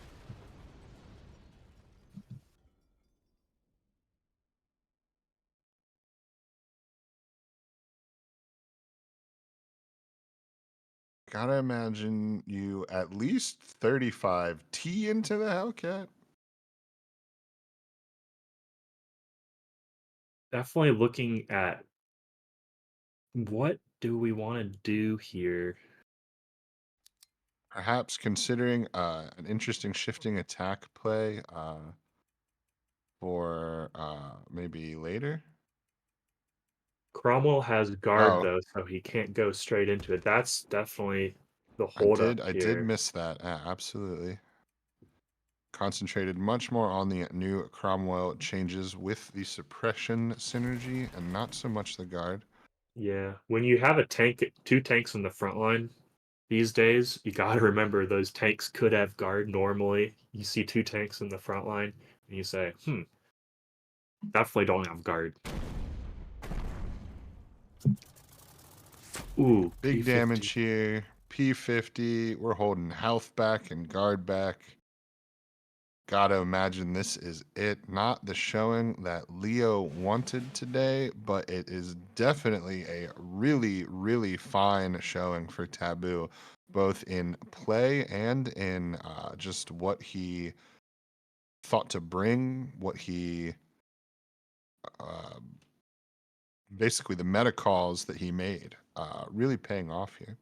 Yeah, and going back to the ban phase, we gotta Leo if he takes a better look at that. I don't know what he saw in that German France list. Perhaps he prepared once the deck lists were posted and said this German France list he just got high rolled by it in his preparation. Maybe he didn't. I don't know what he saw in it. He definitely didn't want to face it and sends a ban. Will Taboo's semi-finalist opponent also ban the German France mill list? It remains to be determined. Really nice play here, getting some extra 35T action from the shifting attack, getting a whole nother set, and then using that retreat panther to throw the plane back. Devil's Brigade. And Oh duel the no. devils for the Oh last boy. 2 ping damage, just when Leo thought he might be out of the woods. An unconventional lethal. Not the best way to go. No, what a draw. If it wasn't for those, who's to say if Taboo could find any damage from hand, but thankfully for Taboo's perspective, he was able to find it. Sends Leo home earlier than he would have liked, but what can Yeah, you you do when wonder, Talmud? Twin Talbot, you wonder how dangerous that really could have been. Obviously, his health total basically decimated except for that little bit, but complete control of the board and the resources starting to look a little grim there for Taboo. But when you get someone down to 2 damage and you have 2 damage to do, Mhm. nothing else really matters. So, really great game. Congrats to Taboo, and we will see them very soon. Let's head over to Jking and Berto for our first semi, maybe a break. Who knows? Not me. Well, we will be getting into our first semifinal with pipit taking it 2-1 over 66 better, as we saw on stream earlier, going up against Noin5, taking it 2-1 over Tonion off stream. And we will be getting into that in a moment.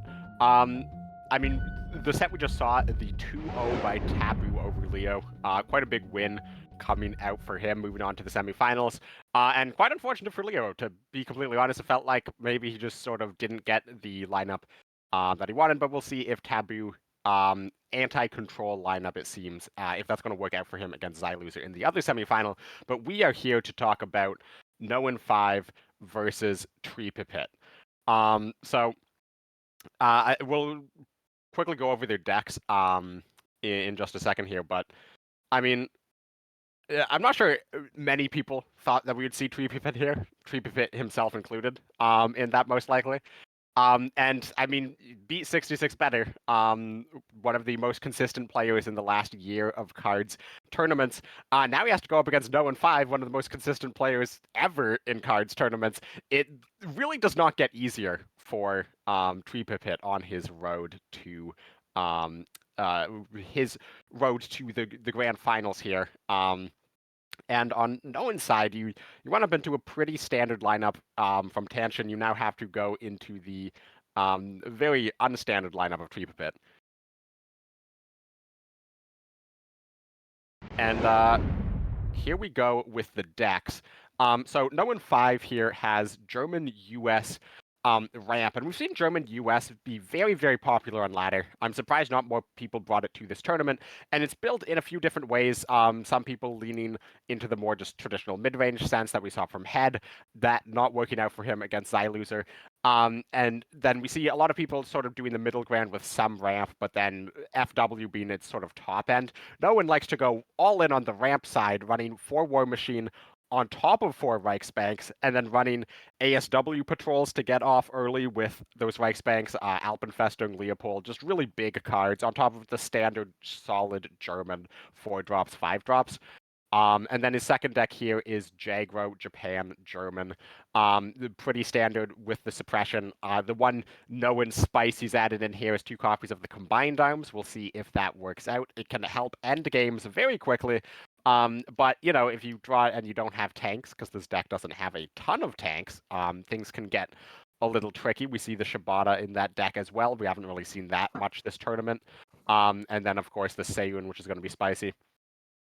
And then his third deck here is Britain Soviet Air with Claim the Skies, Bloody Sickle. Of course, just the normal air cards with close air support. This isn't Tree Pipit Air, as we'll see in a second. This is pretty standard air list, but with the Soviet ally, which is slightly less standard. So we'll see if this lineup is going to work into Tree Pipit. Obviously, there's some similarities to 66 Better's lineup that failed, but no one plays differently, and of course, there is differences in the decks. So we'll see if this matches up into Tree, and Berto, why don't you take us through Tree's decks? For sure. So first off, we have this crazy Japan Germany air. We saw it do decently. We saw it go 1-1,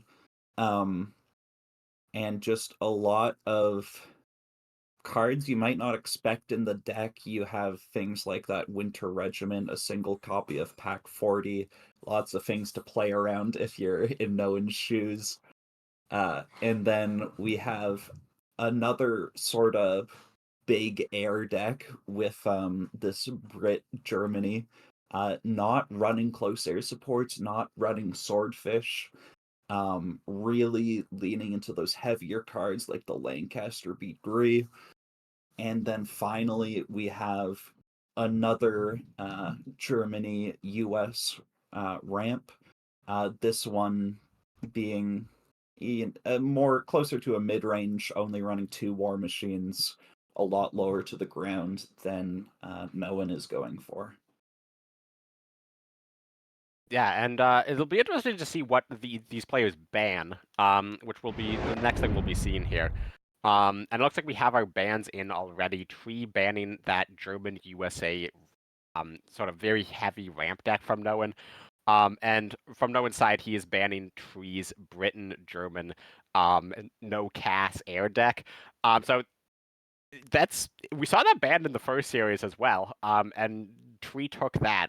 I'm not sure what it is about this deck necessarily that people really don't like. And I understand not maybe valuing it slightly better than the Japan deck, which is also a very off meta. But the German US mid-range just seems like a pretty standard meta deck. But maybe that's a standard meta deck that people have tacked around and people feel comfortable going into. And then from Tree's point of view from the ban, it seems that his plan is to just ban the heaviest deck there and target these more aggressive decks. And we see that with a lot of guards in that Japan deck. So yeah, we'll get into the games as soon as the players are ready. But do you have any predictions, just based on what we've seen from Tree already and the lineups that we have here after the ban phase?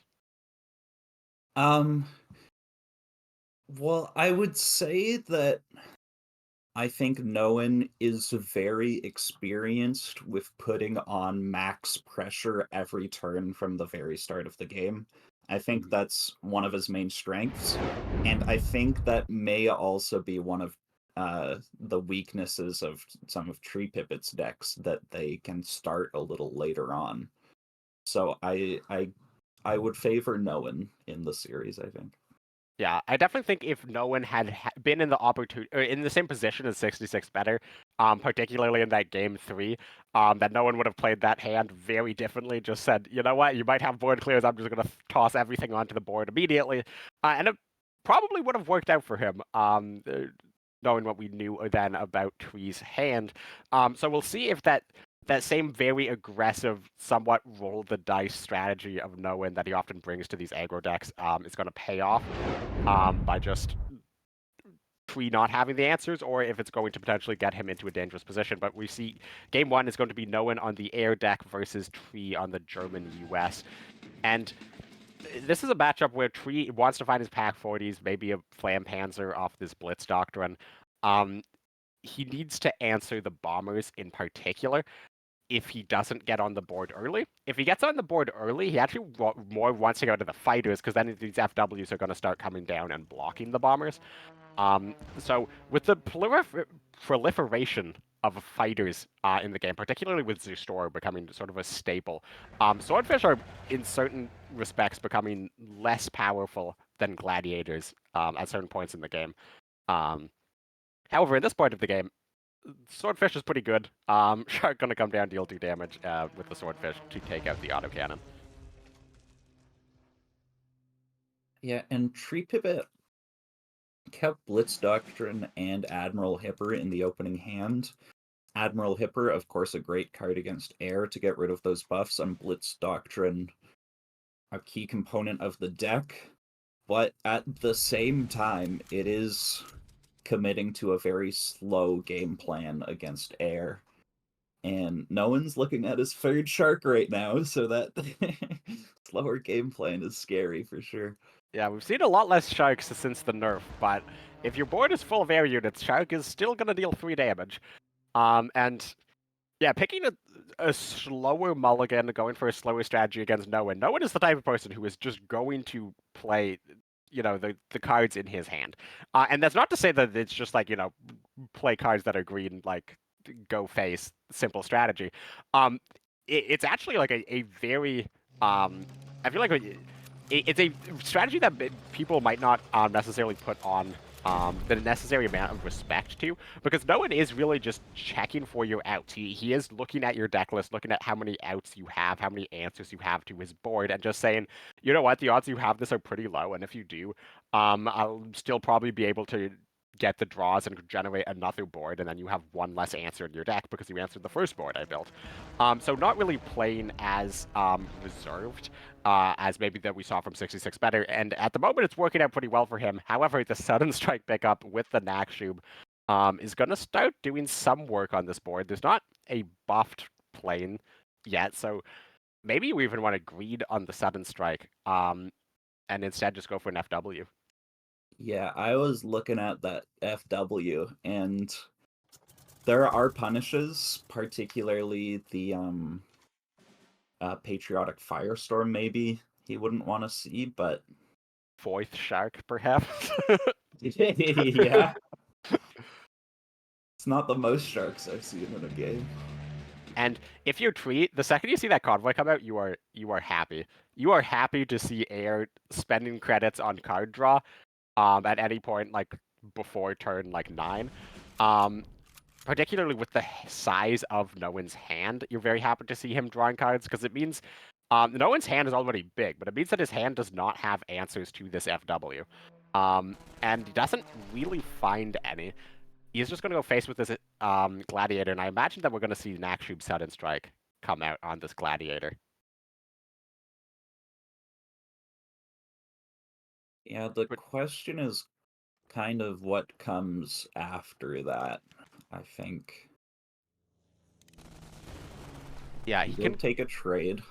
He can get down the Panzer 3E if he sudden strikes.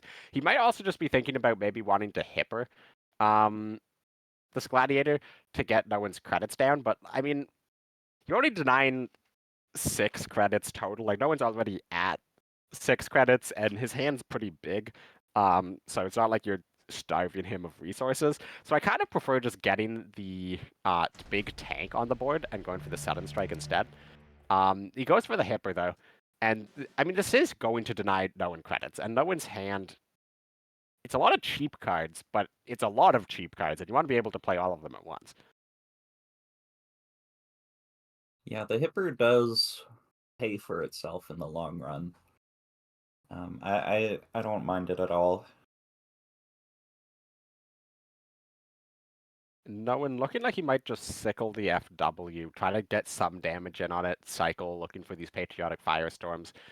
He hasn't found any claim the skies yet this game, and in this position, claim the skies wouldn't even be that great. He's probably looking at getting the yak down. It will come down as a 4-3 ambush, and the sickle on the FW means that it can't be traded off.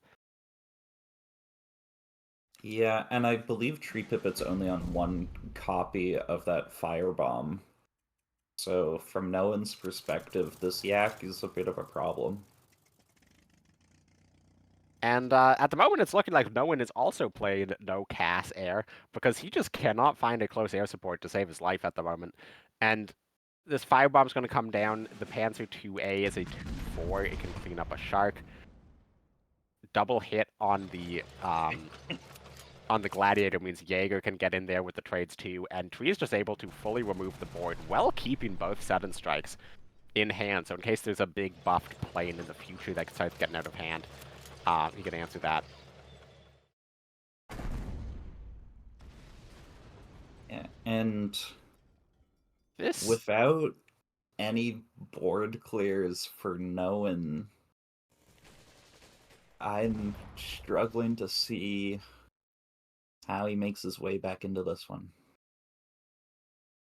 Tree somewhat telegraphed that he has Sudden Strike in hand by pointing it there, but it doesn't matter, because if you're Noan, and you know your opponent has Sudden Strike now versus not knowing your opponent has Sudden Strike, that doesn't really change anything you do. No. You can Wellington claim the skies to get out of FW. That's depressing. Albacore just dies. I believe that's a Chaika in the far left of his hand. That doesn't die, so you can get that down on the board. Yeah, I was thinking Chaika and then claim the skies on the Greif might make sense.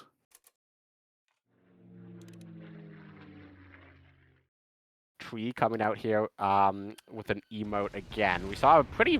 Last time we saw him emote, it was a game that he ended up losing.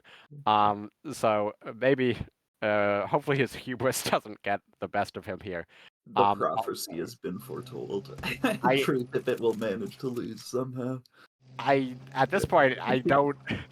He could AFK for a turn or two, and probably still win this game with double Sudden Strike, Bomber Mafia in hand.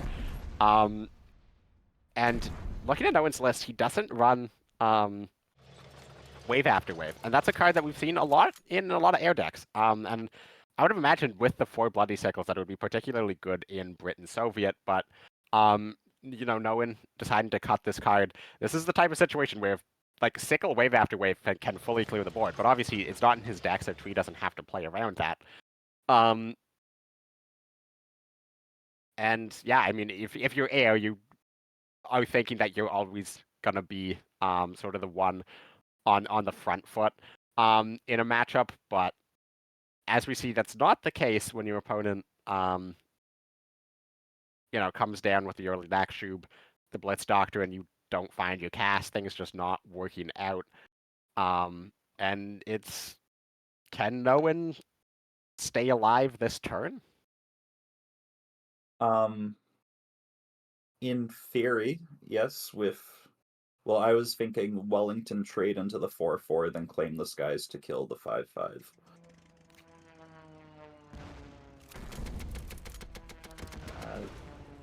This also does it, though, and it does it better than what I was thinking.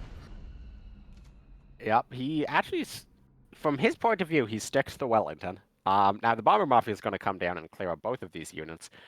And also, it might just give like a B-24D, which he doesn't have the credits to end the game this turn. Wait, he would with the Nakshub, right? Because you would trade in the 1-1, and then you have an additional credit. Wait, oh, but it's 6 attack, not 7, so Yeah. you went off. Finds the B-24H, or the B-25H. Not a great card. I mean, you get healing, you get the gunship mission. he is just going to play it down because, again, no board clears in no one's deck, so at this point you can just slam every unit you have onto the board as soon as you can. And looks like he's just going to gunship face. That's probably a good play. At this point, if you're Tree, the way you lose this game isn't necessarily your opponent coming back on board, it's your opponent somehow having a HMS, Patriotic Firestorm, Cass, like lethal combo out of nowhere. So he's gonna just gunship, play it safe. No one throws in the towel, and that is Tree going up 1-0 in the semifinals. Now just being left with his Japan deck, a similar position that he was in against 66 Better. And neither of these matchups can be favored for Tree, right? He's got some big fighters against Air, which could definitely win a game. But I'm just thinking that both these decks from now on just slightly get under Tree Pipit. And so it feels like he'll need like a Desperate Measures or a Bombing Raid. Or just start with the better hand. That seems like one of his primary strategies today. Not to discredit his play at all. He's played great. And he's used his hands incredibly effectively. But it seems like his opponents just haven't been able to go off super early. And looking at Owen's hand, he found the cast that he was wanting last game. Fortunately, he Huge also starts draw. to find the units. Yeah. And there is a consideration of playing around on the Ascent, so I would honestly like to see the cast this turn, and then you can HMS next turn, and that way you have a slightly varied unit attack on board, because if you just HMS next turn, and your opponent has on the Ascent, you're in a very, very bad position. But you're familiar with the Team Heavy strategy. The Team Heavy slogan, maybe. Of, if he has it, he has it. No one gonna hold back on the HMS for getting that surprise factor on the Blitz. We see the on the Ascent pick up from Tree, and that's the best draw in Tree's deck. Maybe Zerstorer could have been good there, and then you can on the Ascent the next turn. But no one avoiding disaster by not playing the HMS Illustrious, but this 1/1 Gladiator is going to come down and cause some issues. And if you Tree, do you just slam a Sheedan on the next turn? I would slam Sheedan, yeah. This hand doesn't really give you too many other options. I guess you could Swordfish double Air Sup, but that doesn't feel amazing. Tree decides that he likes it better than Sheedan, perhaps trying to play around Claim the Skies, because if your opponent can buff up one of these bombers, like do a Sea Embargo, cast, Claim the Skies, and take out Sheedan, and suddenly you're in a pretty scary spot, but this is just going to allow no one to build a fighter. But now you have the Sheedan Suppression to both remove the buff and the destruction effect on this Chaika.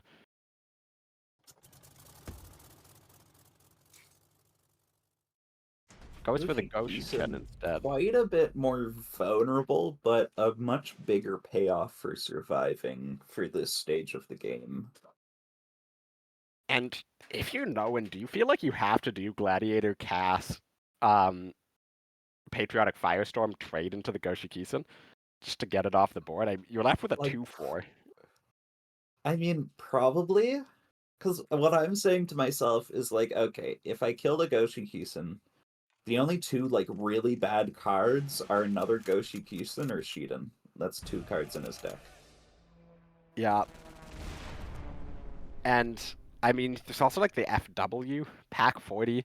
Oh yeah, pretty true. good pickup. Like at this point, well, at Pack 40, you have the Kitty Hawk 4 at least. Yeah, he has the Kitty Hawk and he has the Convoys to start building up a new hand here, and he's certainly going to need to. Spectator mode bugging out a little bit here, so that we don't see what it is that he drew. Yeah, Noen 5 ripped that Convoy so fast that it looked like when you have the discard at the start of your turn from Naval Supply Run. So Pack 40 gets taken out by the Kitty Hawk. Not finding amazing cards off of E the Patrol convoy. does get to kill this Sheedan if it comes down this turn. Which I would think that it would. The Just question is, hit do you do forward phase. Sheet and trade, Sheet and face, or Sheet and air sup? I imagine you push the Kurame regiment if you're doing this play, which is exactly what he does, and this is actually sort of best case scenario. The number 9 commandos, which I believe is a one of in Noen's deck, getting drawn here, which is going to make taking out Sheedan even easier. The double claim this guy's with no air units, however, is quite unfortunate. You certainly can't accuse Noen of having great draws here. Another And sickle for some more cycle, though. And Tree is running very low on cards, and Bonsai doesn't do a lot against Noen's deck. no, yeah, if you're Tree and you're looking at your opponent's hand size, you are terrified of like Swordfish, Albacore into Cast, Claim the Skies shenanigans. However, if you're Noen and you see that your hand sucks, looking across the board, you see Tree Pipit's small hand, but you're just worried about like a single FW, or second Goshi Kisin or something like that, or even he and face would be pretty bad here. However, both players kind of having not really anything to do. See Pete and then float 5 credits from Tree. Yeah, I almost wondered for a second if Tree might consider just cycling suppression. He does not opt for that line, though. And he might come back to regret this if he gets a bad draw or 2 in a row. Because now Noen finally finds an air unit, and that's going to let C Embargo find another air unit, and these Claim the Skies are going to get unlocked to clear up this board. And Noen can end the game pretty quickly. That's the power of air, and he has another cast in hand. Like, anytime you see air with a big hand and they're not doing anything, it means that once they find a unit, they're going to kill you really, really quickly. Oh, face and then cast trade? That's reasonable. And he has a 2-turn lethal setup. Volsgrenadier not going to gain guard. Bonsai does literally nothing, and suppression doesn't draw anymore. But you still likely have to do it. Save yourself 3 damage on this, the swordfish. And I mean, yeah, you have to play the Volsgrenadier. There's 1 blitz unit left in Noen's deck, the Wellington, and if he finds it, you're probably not winning. No suppression coming out. If he draws an air unit next turn, that was the right play. But if that seems... I mean, I guess his idea is if he doesn't draw an air unit next turn, he's losing anyways. That's fair. However, it looks like he's just losing anyways, regardless of what he does. Is there a way you can Technically not dead on board if he suppresses the Spitfire bombing raid. Spitfire bombing raid, the 2/3 shark. He survives on 1 health, but air needing to deal 1 damage in 3 cards, very likely. So we see Tree surrendering, and honestly, this is in a lot of ways mirroring the previous set. Tree taking the early lead, then going to his Japan deck, going into the game 2 against the non-Japan deck. Getting off to a good early start, but the draws failing him towards the end, surrendering without lethal on board, and headed into a Game 3 Japan mirror against a J-Crow. But is history going to repeat itself entirely? We'll just have to see. For a second there, I thought Tree Pipit was going to take a 2-0 in the mid-game, but Noen just having so much more draw at his disposal, even though he was forced to go down in value against a few cards in the mid and early game. He just had more cards to work with, and that's, one of the big advantages of Britain. Noen being offered 3 35Ts with a Yokosuka. He is going second. I think, has Tree gone first in all 6 games today? And I don't think you keep triple 35T. You're just too vulnerable to just early game removal. I think Tree has 1 copy of no, he doesn't run any copy of Alchemist, but he does have the air superiorities. And Tree's hand not looking great. And no one's hand looking pretty good. Air's up here would be big. But even if you drew it, would you really play it over the Kurume? Probably not. I'm interested in knowing keeping Raiding Brigade. Because there's not a lot of targets from Tree Pipit, but the ones that are there are pretty good.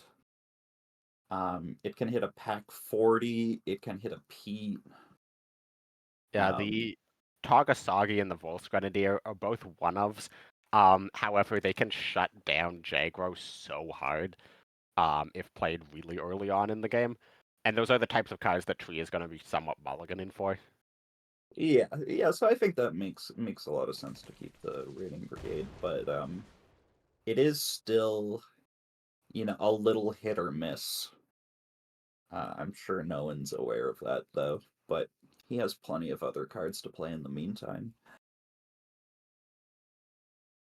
Yeah, this is always a weird position as Jagro, because your opponent runs Desperate Measures, and it's like you could do, Cavalry 35T, and then if your opponent has Desperate Measures, you feel pretty bad, but on the other hand, you don't really want to play something super slow, like just Expansion, in the Well, night. if you played Expansion and you found another 1-cost Blitzer, you'd be able to trade into the Kurume, and then you'd feel pretty happy. It's not quite enough for your opponent to Desperate Measures, but at the same time, if you don't hit, then you're kind of in a really awkward spot. Tree with the most expensive card in his deck drawn, with the second most expensive card in his deck already in hand. Not feeling too happy. That card costs 4. You just don't know it yet. And double suppression in hand. I've played a lot of forward suppression decks since the suppression rework. And this happens no matter how many air units you have in your deck. This happens a depressingly large amount of time. And when it does, there's just, really nothing you could do. Tree perhaps not setting up around Bombing Raid the best possible way. I suppose this forces the Yokosuka trade to come out if Bombing Raid is going to clear. However, we're probably just going to see pack 40 on Kurume end the turn, because that's going to happen regardless, and then you have a pack 40 on board. Yeah, pack 40 on Kurume, it's fine. Like, you are able to trade a Yokosuka into Kurume this turn, but I think the real reason no one's playing it is because he wants a 2/2 artillery against a Toyama. And what draws in Tree's deck? I mean, Bombing Raid, Audacity and Hit It, Desperate Measures. Of course. He could actually. This does set up for a good on the Ascent. Yeah, Shiden is not the card you want to see. you do have to play it, though. Yeah, we saw him not want to play it last game. However, he literally does not have another choice. It's like Shiden or pass. So Yeah, it also turns on your suppression cycle, which is pretty good. yeah, I guess there's some concern of like it's Bombing really Raid, bad. Clarion, or Desperate. Yeah, that's what I was about to say. And no one can actually clear the entire board this turn if he wants. It's very inefficient and involves throwing 2 35Ts into Shiden. I don't love that. But on the other hand, like, if no one does, for example, like, kill the Toyama at double 35T, go face for 5, he does just walk into a Desperate Measures, potentially ruining his day. So you probably want to find like a middle ground where you get some of these Jaegers out. Decides to just commit into the Desperate, and we talked about this sort of before getting into the set, that this is how no one plays. Like, 66 better We saw it play very conservatively, and then eventually it just worked out for Tree because Tree was able to get enough value onto the board. No one just says, you know what, you don't have Desperate, and if you do, I'm Jag, or I can rebuild another board. And Tree doesn't have the Desperate. One of card in the deck, not in hand, and that's going to mean he has to basically suppression and try to draw Desperate. Yeah, I feel like no one definitely could have, gone with an aggressive line, but still squeezed in an expansion just in case. But that is not the style of Noen. Tree double trades Sheeden here. Takes the most damage off the board, gets out of the pack 40. However, you're still staring down 6. You run no healing in the deck, and no one is now just going to be able to play this Dragon Slayer on board. Shibata pickup, not for this turn, but it's just going to be generally really good, because again, Tree, no He healing. could play it this turn and just skip out on the 2 damage from Raiding Brigade. It seems not unreasonable. I mean, this is Noen 5 we're talking about. Noen 5 is going to take that Raiding Brigade damage. It would play around home defense really well.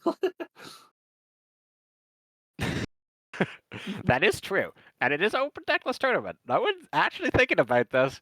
Maybe he has the home defense read. And Tree Pipit has to use orders to get back into the game. Like, that's a fact.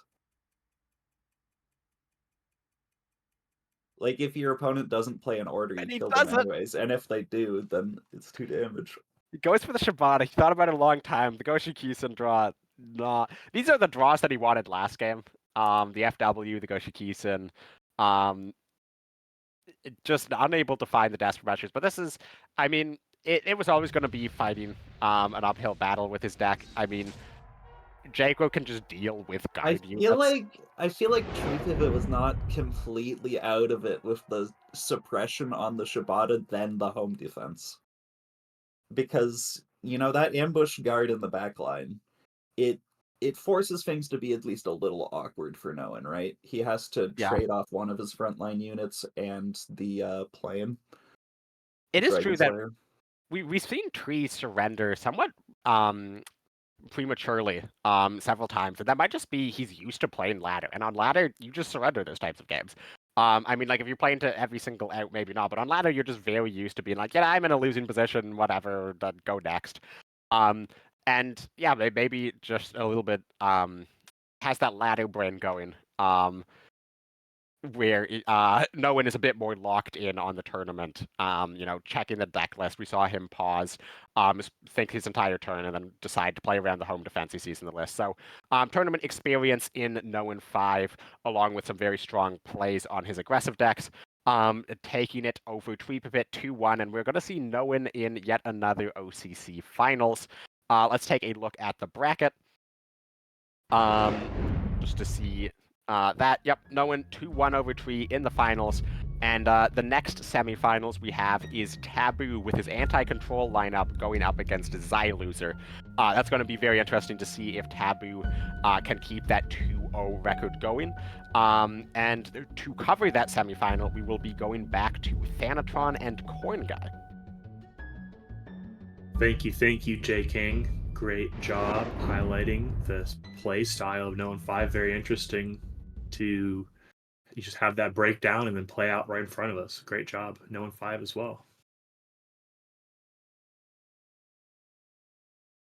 Yeah. So I was muted. That's okay. I really like the Japan control deck. So really, really great match. Really good on Tree Pipit to come this far. He always is definitely bringing some stuff that isn't, run of the mill, and getting a big tournament win with it, and taking No to the brink. Really nice showing. So always love to see Tree and hope to see him basically in every OCC. Makes it very fun. Big shout out. But yeah, moving to Taboo, dude, having Talbot You just and called him Taboo, Talbot. that is diabolical, and that but whatever. Taboo versus Zyer, good matchup. Breaking down Taboo's lists once again. Brit France Mill, U.S. Brit ramp and Germany France mill. What will Xyloser ban? Will he ban the German deck again? Will he ban the Brit one? I guess we'll find out shortly. Let's take a look at Xyloser's decks as well. He's been off stream for the most part today, so I believe this is the first time we're seeing his list since the pre-show. But we have a US Brit deck here to start off with the 4 war machines. So definitely some big ramp. Running a copy of the Thunderbolt, which is very interesting, trying to generate some draw there. And then we have the push Jagro that has you may have seen it on ladder. It may have surprised you. You may have been playing against Jagro and thought that you stabilized the board and kind of brought everything back, and then just took 6 or 9 damage to face anyway because of push out of nowhere. So can definitely have that last little burst that Jagro sometimes sorely lacks. And then lastly, we have what can only be considered as a pin deck. We haven't seen a pin deck in a while, but we have the return of one today. The 2 forced surrenders can literally force surrender. They will make you hover that button with the quickness, and there's just a lot of things here that can ruin your day. And we see the 2 Cromwells, as we have seen today, that synergy working out. And as everyone knows, it has guard, and that can be super, super useful for you in this matchup as well. Yeah, pin list with suppression synergy with the Cromwell. Very interesting.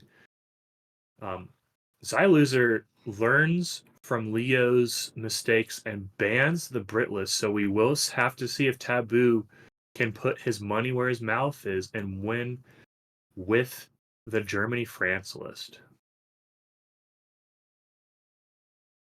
Yeah, really interesting bans here as well. What do you think about Taboo banning Japan for Xyloser? It makes the most sense to me. It, goes under a lot of the anti-control lists. So banning the most aggro list is you got to do it. However, you're really hoping, in Taboo's perspective, that your Germany gets banned again. I have to imagine, unless he can prove me otherwise. I keep talking down on it, but now's your time to step up, Taboo, and prove me wrong. Are we going to see Mill versus Pin? And are you Yeah, prepared mentally and physically, spiritually and emotionally for Mill versus Pin? yeah. I mean, it's coming. And the You're crazy acting part, like it's no small thing. it's no small thing. And the crazy part is that with Pin these days, with Shibata in it, you can lock the opponent out from playing units and have 1, 2, 3 Shibatas on board. So you can't play units. And if you want to play anything this turn, you're going to be taking 4 damage a pop. So it adds a horrifying element to Pin. Well, here we go. We are not starting with that matchup, but we do have a good one here for our first game in the set. We see Taboo with a pretty standard German opening hand. Lovely to get his money machine, his Gebergs out Yeah, on turn 1. He will take that to try you're to keep up with expecting this ramp deck. you're expecting him to be looking for a war machine or something on that mulligan, but he has the France ally.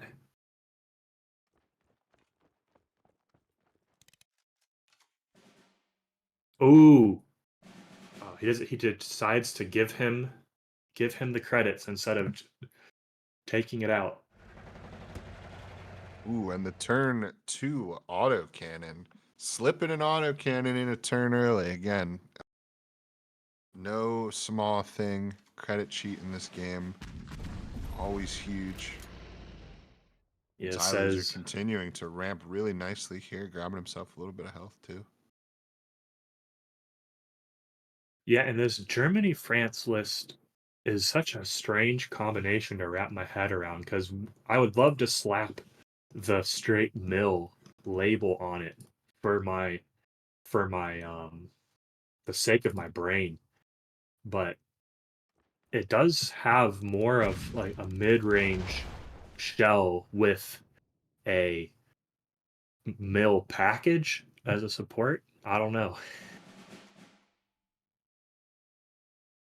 Finds himself a glamour boy, pretty nice. Xyloser with sort of a an older build here for ramp. I guess not older, but we don't see quartermasters so much anymore. Obviously, Thunderbolt as a draw engine hasn't been used in quite some time. Yeah, Quartermaster, that's because there used to be very powerful like Lend-Lease cards. Quartermaster has always been, solid enough and as a draw engine, but outclassed by, the Lend-Lease or other powerful draw cards. You know, but it's coming back a little bit, with can draw you.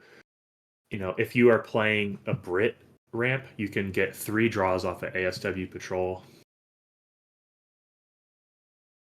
And interesting here, Taboo has already showed us, no stranger to playing to his outs, to his specific decks here. And sort of interesting as well, you have the ramp player that has already gained 3 extra credits on you. So compromise when they only have 4 cards doesn't feel that great. I'm going to give them a bunch of stuff. I'm going to give them a fat hand when they've got a bunch of money to employ for fat hands. Uh, so definitely a tough play to make. And as you can see kind of exactly what we mean, it doesn't necessarily work out. But War Bonds, also sort of a scary play against the mill player. Yeah, one of Taboo's things he has going for him here is the unfamiliarity of playing against German France ramp. It's not something that people have done recently too often. So there's more chance to make a less precise play.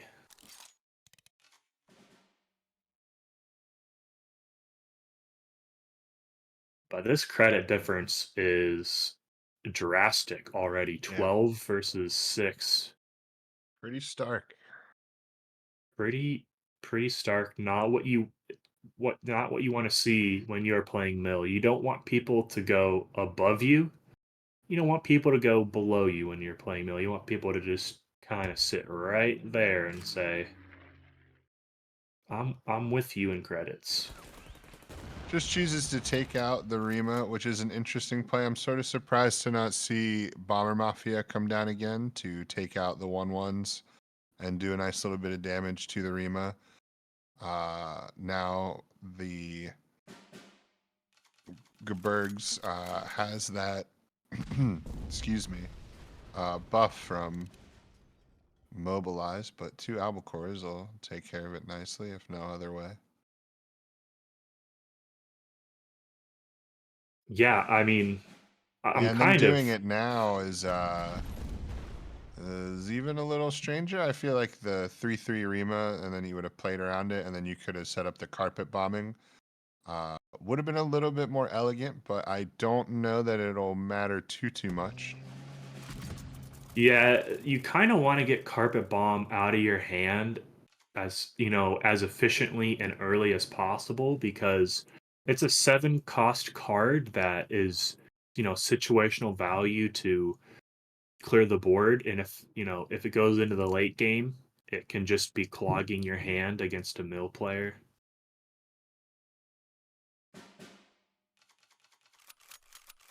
Yeah, now the mill really coming into effect. Xyloos are going to have a filled hand for a while here. It's going to probably be another compromise next turn.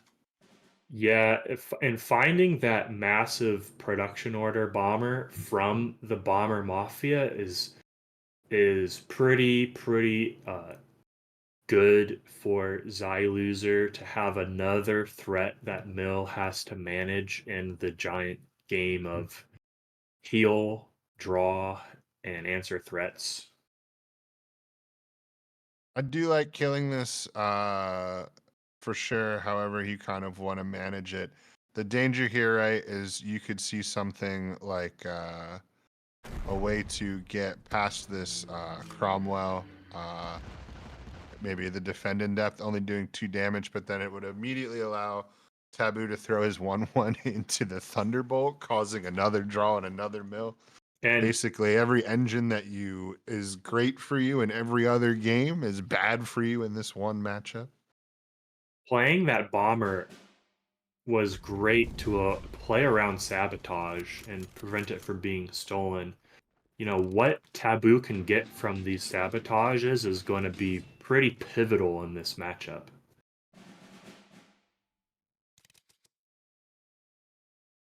Yeah, and the mill player really coming back here. It seemed, Xyloser's having trouble really establishing anything concrete or doing anything that like he really wants to do. He's Wow. milling gas. He's good stuff that he definitely does not want. And Taboo has been able to make this credit gap back. Only going to be down 2 credits maybe after this turn. Taboo is putting the mill in military right now. Yeah, perhaps Xyloser can spend some stuff and use the ramp card without drawing from it.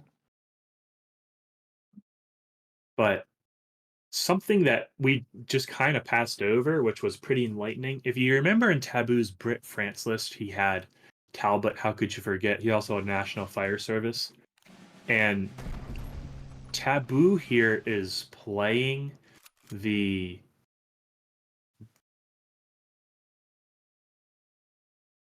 hold on for a second. He's playing his dive bombing kind of like a stall card. You know, you would have thought perhaps he was gonna take the 1 damage on the Glamour Boys to kill it, but instead he's just said, "I'm just gonna save myself 4 damage this turn. You can't hit me for 4 with your Thunderbolt."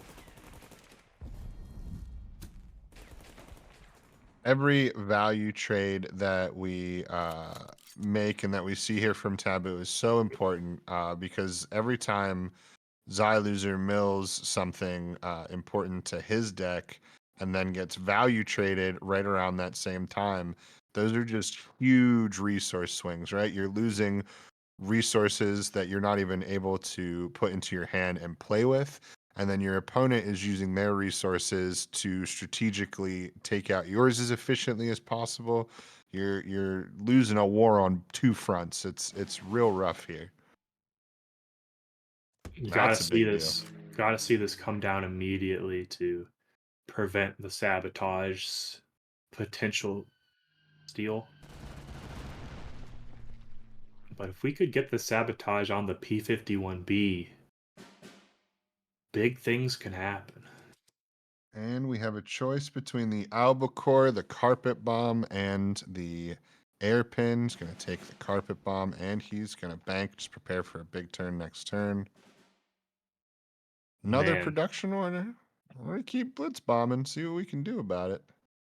Yeah, and with the discount of the 3 credits, the unit with 3 operation cost on board, be able to comfortably play it. Interesting play from Xyloser there. I don't know what you're doing with those albacores. I don't know why you don't just throw an albacore there and let that Schützens chill in the front line and do 10 damage to face instead. I guess maybe you're holding them up for discard fodder, but like that seems like a pretty useful way to sort of advance you trying to chase the mill player down. I don't know, maybe that's crazy. Especially you already have things in your hand that are mill fodder. Like you don't want to play quartermasters. You're not playing quartermasters like at any point this game.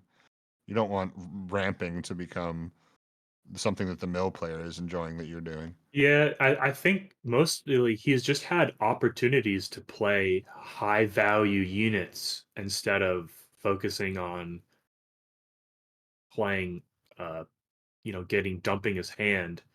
So it just hasn't worked out where he's been like, I just need to get rid of my hand. He's like, I'm on the offensive with these massive bombers.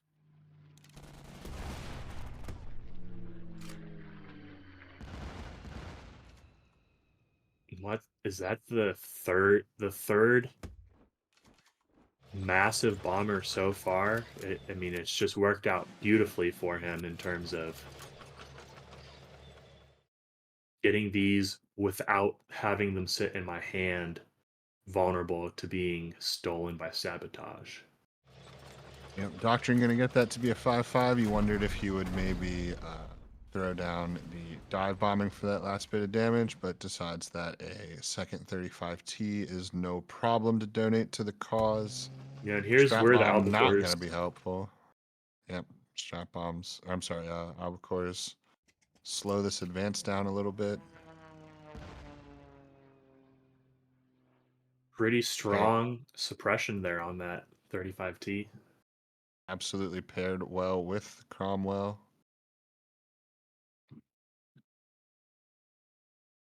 Big P51B thinking about it. I Slams agree. I it. think you gotta throw a big body down. You don't want to albacore again. The 3-3 35T, not that big a deal.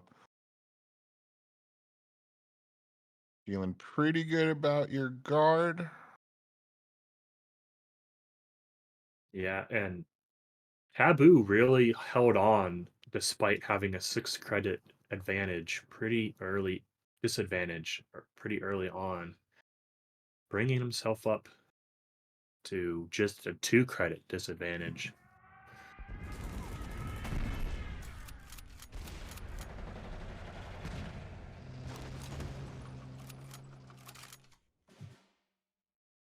Wow, what a turn by Taboo. And Look, the draw denial tank from the mill player. Little counterproductive, but at some point, if Doctrine is going to offer you a nice tank, you're going to take one. Not able to see what his other choices were, unfortunately, but yeah, and there is a interesting combination between denying the opponent draw and then ripping a massive phony war on them anyways. And Taboo would love to find a phony war. You would have to imagine he is believing in the heart of the cards right now. I would have thrown. He's not holding any ramp, and it's unlikely he's going to draw it. So I would have thrown the quartermasters down there as well. There's a 3-3 and a 2-2 in the front line. Quartermasters, at least as an infantry unit with some health. Maybe you spare credit to ram it into some things. Maybe it makes a trade better, or makes a trade favorable for you. Maybe it takes out something small. Again, you don't want it to draw. So, at some point, having any useful ideas for its body would have probably been a good idea. Will Taboo commit? Will he commit to a board clear? We have to see, but he definitely has the option of saving that for a more threatening board.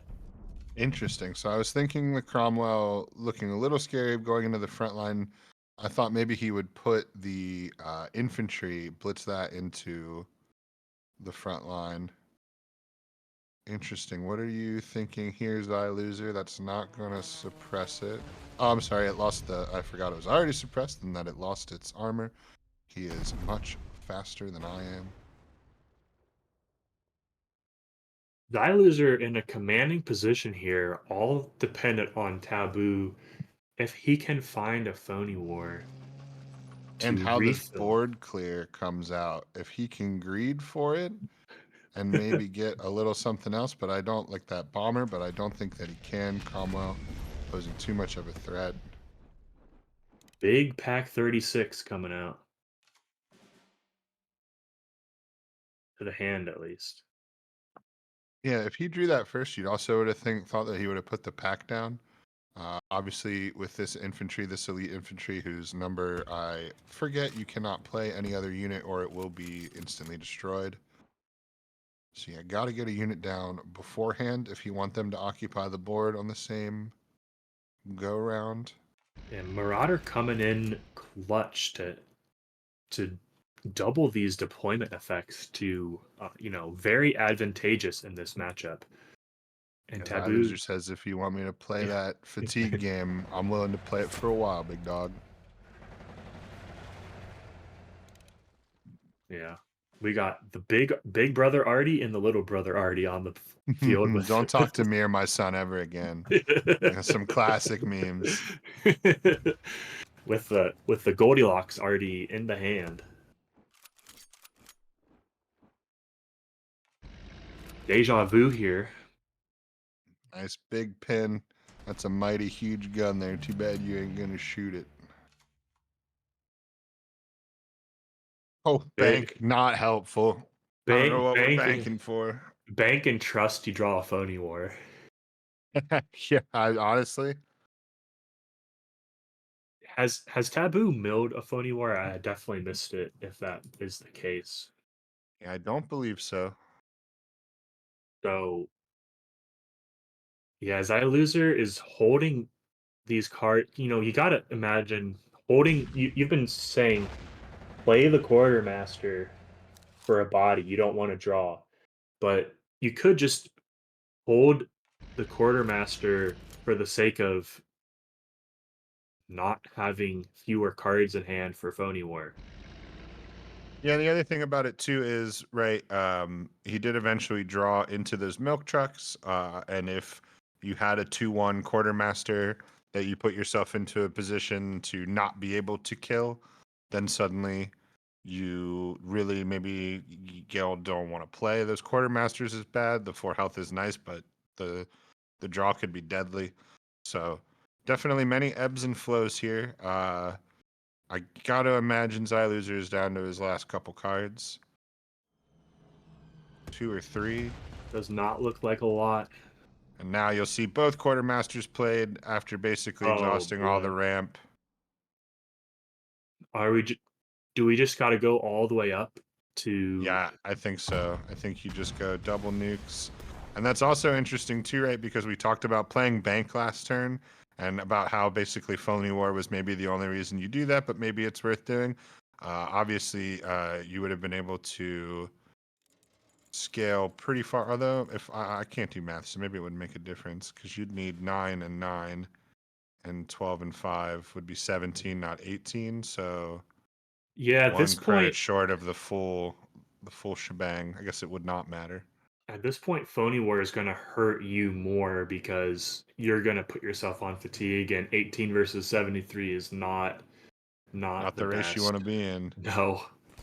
So, I mean, Taboo at this point is just a dead man walking.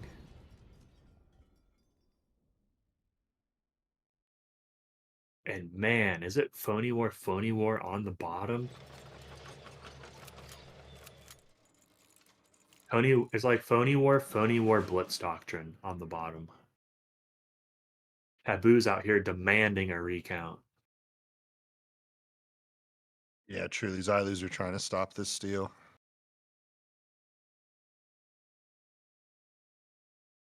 Boy, oh boy, could this have played out a little bit different? And supposing Xyloser wins, does Taboo bring this list again? Yeah, you look, you're like, I'm just gonna give him a bunch of health and take all his cards. There's no way that he can win. And then you give him 73 health. And that starts, you're like, oh no. maybe I did too much. Just a lapse in judgment in a second and just dumps all of this ramp. Yeah, with the quartermasters. Do it. It's just like, listen, I don't even care.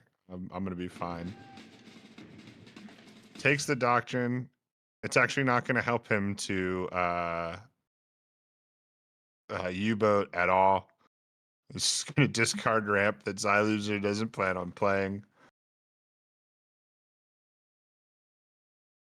We want Probably a to. really easy read for Taboo as well. All those credits, he's leaving that stuff in his hand, so he knows what that is, and he knows that there is no point to U-boat now.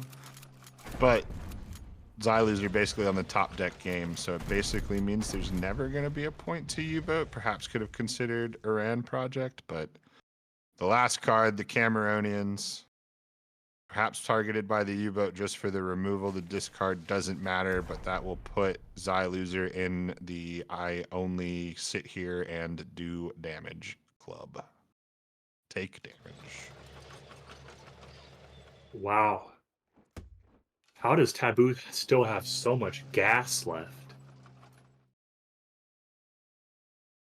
This is a weird uh facing about to 73 HP About to be simulator.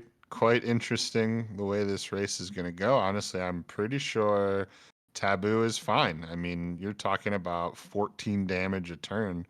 Cameronians has to come out. You can't let him do 14 damage a turn with nothing, or you're definitely going to lose the race. Maybe Cameronian trades, but No, U-boats in hand. It's answered all right, immediately. yeah. So truly, I was gonna say unless that's Taboo's last card, which it is, and it's the phony war. But again, I still don't think it's going to matter. Taboo can last at least 3 turns, would be Yeah, 3, 4, Phony 5, War. 6. 4 turns for 10 damage. So he's got 5 turns in him. Phony War is a one of. Xyloser don't got 5 turns in him. This is over. Taboo hurting my brain on the way to a strange victory. We'll speed it up here quick. We'll make it a little faster.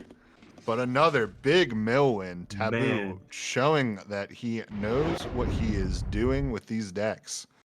That has to be a scoregami right there. I don't think we've ever had an ending screen like that before.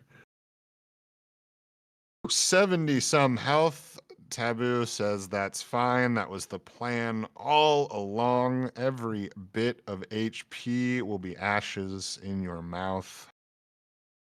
Yeah, Phony War was a one of in the German deck, and it was at the bottom. So made for a very suspenseful end game here, but man, never count Taboo out on Germany, France, no. Yeah, really, really cool stuff here. And now we are going to see some US shenanigans.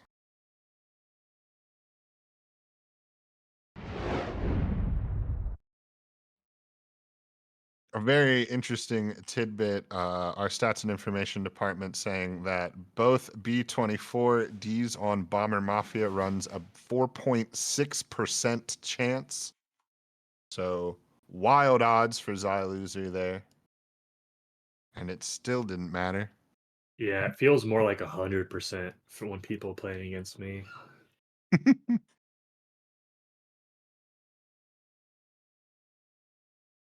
Well, take 2 for the ramp. The ramp versus ramp heavyweight showdown. Yeah, now we see quartermasters allowed to live, allowed to be. Unfortunately, there's no war bonds to just go nuclear. And we don't see Mill versus Pin. Some of you real sickos may be sad about that. To which I say, seek help, do better. Yeah, help is a great thing to have. But just, I mean, this matchup is just underway, but if Xyloser was to pull it off, he would have to beat Ramp with his pin list, which is definitely doable with the inclusion of Shabatas. But let's not get ahead of ourselves.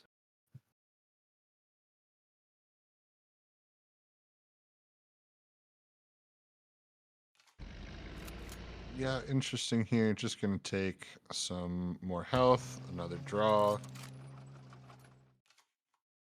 Outdecking Cromwell works out real nice. That's a nice guard for our draw engine. It's kind of sitting here in a shell. And you can see here we are in for a game as both players are kind of tooling up here. U.S. research has not been milled this time, much to Xyloser's enlightenment. And what a crucial mill it was last game that it was milled. That's gotta be a huge factor in Taboo pulling out the win in the end, was not having to deal with double nukes.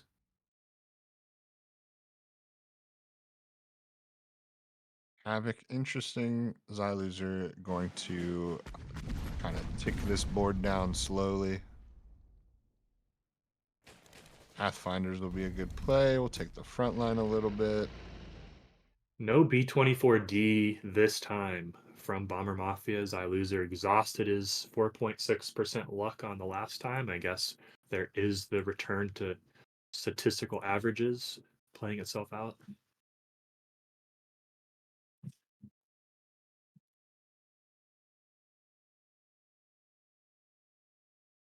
Taboo here is sitting on two bombers that are activated due to the Jasco's operation cost. But if he plays it now to trade, it can be immediately answered by his opponent's B-24.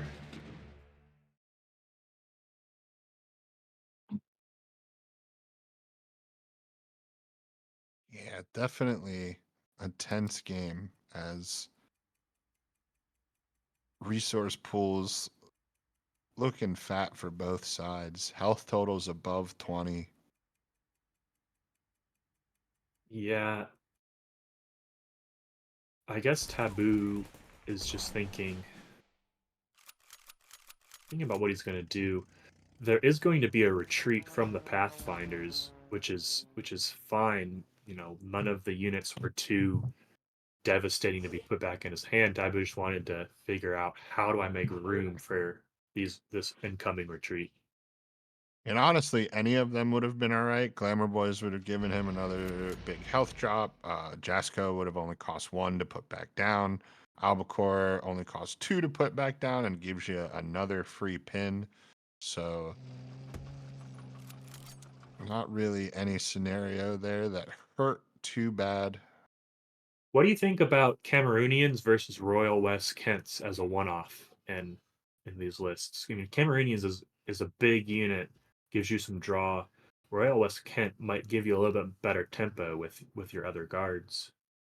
Yeah, I'm not a huge fan of Cameroonians just because there's so much suppression period in the game, both in like the meta and in ladder and in tournament play that slapping down a Cameroonians for 7 and having it instantly lose guard and all of its card text uh, does not feel good. Obviously, it's a big old body only operating for 1, so like there is still definitely use there, but when you spend that much and somebody plays a 1 cost suppression and draws because they have a plane and now it's just a body and they're still smacking your face, it's very very bad. Obviously, if that happens to you in a similar fashion with West Kent's, still sucks, but at least you spent a lot less money. Yeah, but you can get some trade value in before the opponent can suppress too because of the blitz. Yeah, that as well. But the game's situations spread, far and wide for how many, how often, and how they shake out. So you never know when a situation is going to arise that for some reason Cameroonians is the best possible card you could have.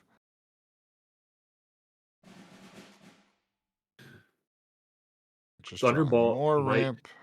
might get some work in here as a blocker of the Yeah, skies. now we gotta shed cards to be able to get some of this ramp in, especially with our quartermaster. Yeah, Xyloser is used to having full hands so far because of the previous mill matchup, but he is Says, you know what? That was pretty fun. I'm just going to keep my hand full. Yeah, both guys trying to get back up to 70 health. Just to do it. Just 2 games in a row. Man. Jasko has survived to this point. All of the suppression. You know, if you suppress Jasko, it's a pretty dead card looking back there. Yeah, and the clog of that slot on the board is also brutal. Big Marauder sitting there saying, Yeah, a lot of Marauder play, a lot of Marauder being brought today. People really valuing that double health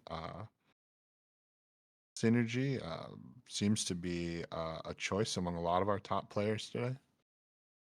healing for 8 is pretty ridiculous. And it happens way more often than you think. Yeah, combining with Glamour Boys obviously being a basic common card that you can stack 4 of. So when that is the case, it is not hard to find one. So it's just a matter of finding that Marauder generally. Yeah, and you gotta take it out, huh? Yep, Zylus are doing work for us all, preventing this game from going 38 minutes. Although I don't know that I would mind. No, and Kind you of know, a funny animation on that bomber. there is the aspect of, you know, who wants to play their Red Devils first, because then the other opponent can respond and destroy it. In the same way, who wants to play their B24D first, because the other opponent can then just destroy it as well. Yeah, Taboo aptly putting his Devil's Brigade down and immediately destroying it, using the Blitz to fully use the body. Can't really be used against him then, so it works out real nice. Thunderbolt looking large and in charge on the support line. And interesting here too, that the way that this is all shaped. Oh, going to military research.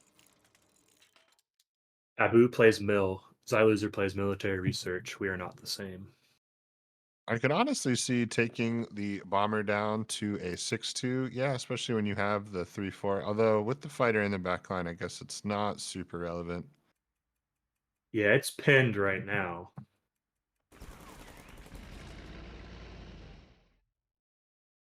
But no, yeah, I do like this play. And once again, he's going to... No, this time he's going to leave the Devil's Brigade on the board. Oh, what a strap bomb. What a strap bomb. It's also going to enable a Thunderbolt trade, which is another draw if he wants it. Xyloser's all about that draw today. Yeah, man, you Whether he make my likes it hand or huge, not. I'll make my hand huge. The point is, huge hands. Probably good at basketball with those big hands. Yeah, it can, yeah. I've seen him palm. I've seen him just palm it. Xyloser dunked on LeBron.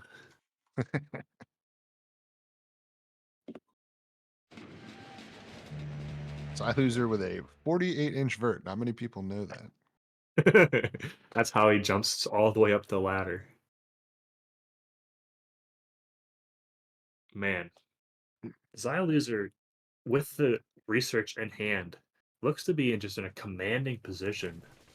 Yeah, it can really just sit on nukes for a while now. Xyloser doesn't know it, but Taboo is trying to play like he's still on a mill list and is just trying to trade all of his units into the Thunderbolt.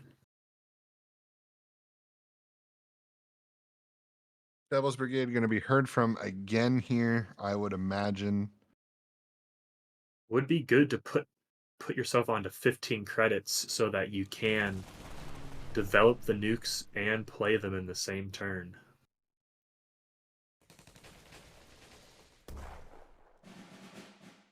Yeah, and we see exactly that.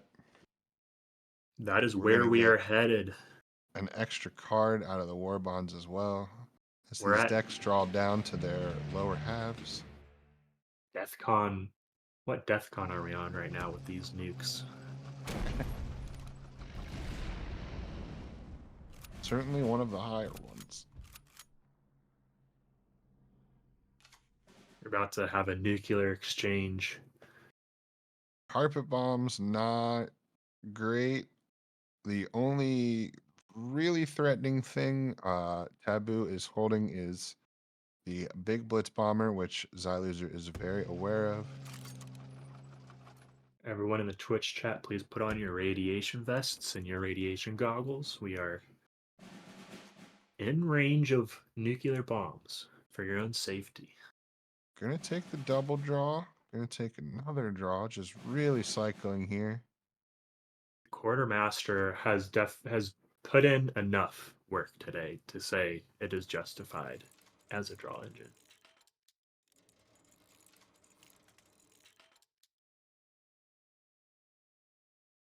Of course, Taboo, no ramp, not afforded the luxury of bombs on the same turn as creating them.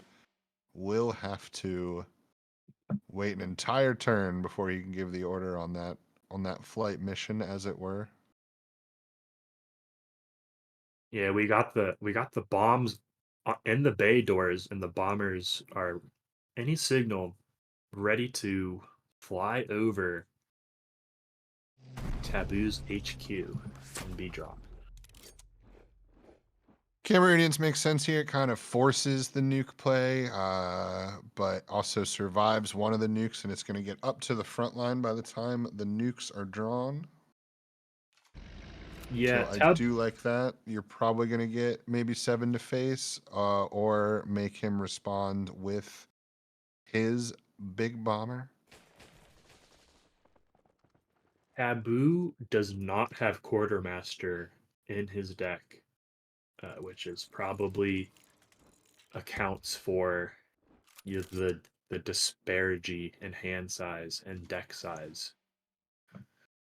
Yeah, putting out Glamour Boys is nice for the health, but also not the best in the world because Xyloser knows he's getting nuked, so it's going to allow him to get some value out of all of these units before the nukes. Xyloser is putting on a clinic on Oh, yeah, just getting goes with the value from suppression. Cromwell's. Just goes with the suppression. Now going to build his own nukes as well. Gotta be careful not to mill yourself more with Cameroonians here. Yeah, decks are for sure getting slim, especially for Xyloser. Taboo can clear the board here. Firebomb going to be really helpful to make sure he never actually suffers that big Cameroonian swing. But running Absolutely. out of threats, especially with the nukes ready to respond. No reason to nuke here. I gotta imagine you just marauder Glamour Boys and sit pretty. Looking real pretty with Yeah, the sitting gorgeous.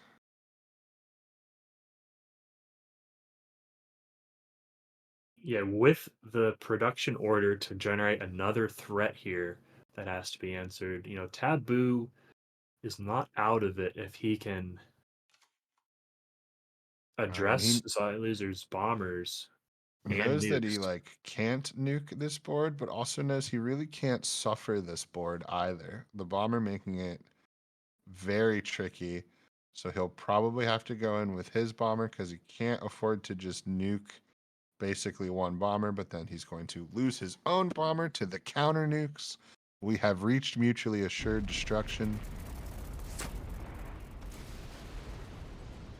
Wow.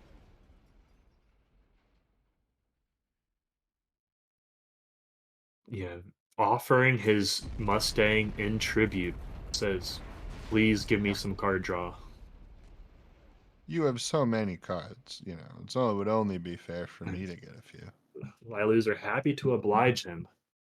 But P51B now for Xyloser, and not a great answer. Probably going to take the bomber to deal with that, unless he wants to do some awful combination of Hellcat and Strat Bomb. Taboo's Maybe, looking at maybe it becomes more appealing now when you get an albacore out of it. Taboo is looking at the deck sizes and saying, "I have them right where I want them." 5 out of 6 damage with the Strat Bomb and Bomber Mafia. Truly rough. So close to being an incredibly clean turn, Yeah, but I not think we're quite. just Of gonna course, see you the add Hellcat. 2. Wow. Gunship as well. And so it begins. And so it begins. Zyer loser. In a What he's very gonna get. dangerous position, especially with Taboo ready to put on another 6 health just based off those units. I think Zyer loser's kind of out of this. He only has 1 threat. Oh Or no! 2 threats. Well, okay. We have the threat now. He doesn't take it. Doesn't take it. I don't know how you win this game with just a Havoc and a B25. He's And you only know the strap bomb is there. So like your B25 is probably never seeing and the Havoc. They're probably Holy both never cow. getting an attack off because you know he's got strap bomb in the deck and he's basically drawn through the whole dang thing. Xyloser's still in a And commanding your position. 24D is gonna get 24D'd. And yes, you'll nuke that 24D, but then what do you have left? You have nukes left. Indefinitely helpful.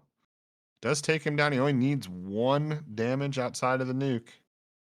And he has that with the B25H. And it would matter if Taboo wasn't holding another 6 health.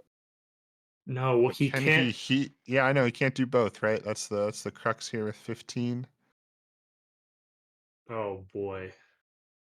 What a huge pin. That But I pin is. mean, all he has to do, right, is kill the B52 with the B52 and Glamour Boy, and then he's at 11 health, and all Siloser is going to have his 2 damage from a small bomber and 2 damage from an incoming gunship mission. So she's done. And again, the H is going to get for sure cleared by the strap bomb, and that's going to be every threat. 1 measly health. Ooh, chooses not to do it. He's going to space him out. What is Xyloser going to have left? He's going to be able to survive the gunship mission, but he's going to have to be able to clear the bomber. Oh my goodness. Man, not taking the super fortress. And a super fortress for Taboo says, I don't look a gift super fortress in the Let's mouth. go. The super fortress. The super fortress misclick. Wow. One person. He's not nearly as rich as Xyloser, though. It takes him 2 turns to run that sucker. I know, but he doesn't play around the front line.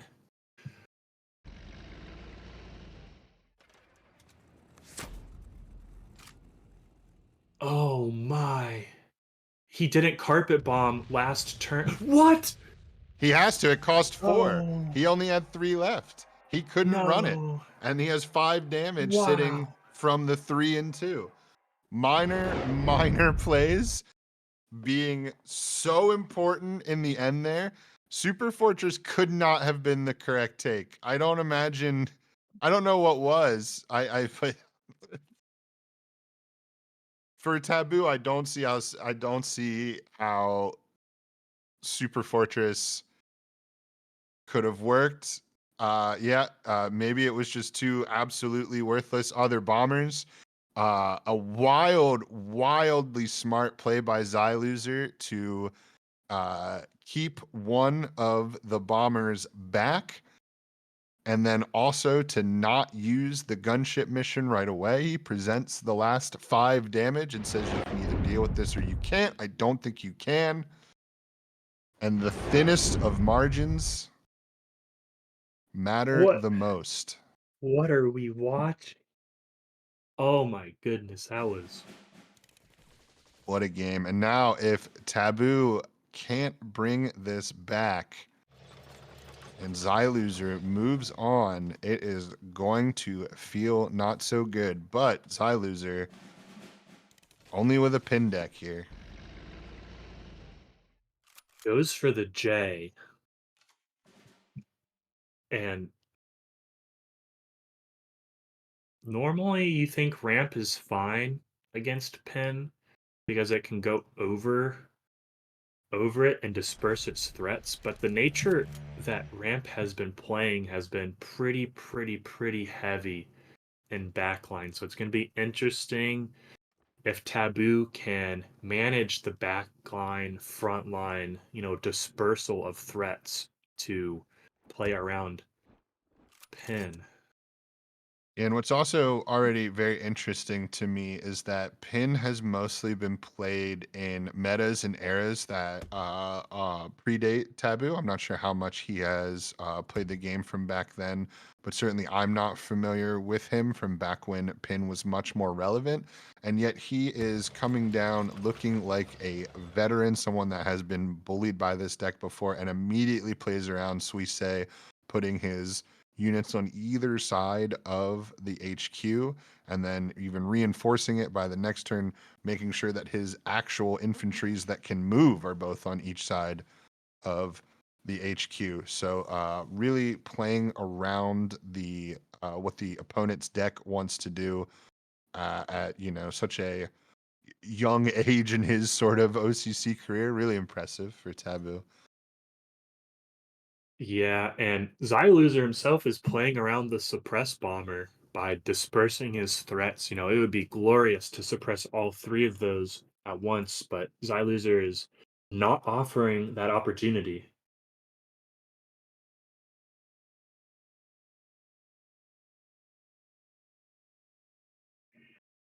Really thinking about his turn here. He's just going to choose to draw. He'll take a little bit of damage. He'll get it right back. Oh no.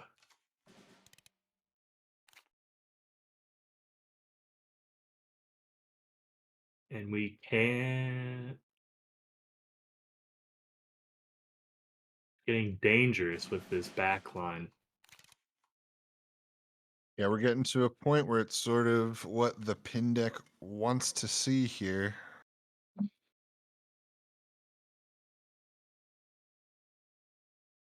Xyloser has a lot of tools, but doesn't need to play them yet. Strap in, folks. This might be a marathon game. So we say only to pin a single 1/1. I find to be a very strange play, but I am not a pin player. I would almost think that you could out of the mist and take yourself some free ramp and health, and that wouldn't be so bad for the pin man. But instead doesn't do either, which I think is a fine call. No longer has Bomber Mafia as a option based off of the production order play. For this turn at least. Yep, and we will take our Blitz Bomber and get rid of that Sexton. We will suffer not being able to move for 2 turns, but we are okay with it. And I would probably expect the Ultra, especially in this situation you've set up for yourself where they basically can't put down a unit, can't move anything on the board to enable themselves to put down a unit. Probably going to want to play an order in that situation, and it'll be real nice if that order don't do anything. Yeah, reluctant, but still putting it up. Probably just wanted to spend his time wisely thinking about his future.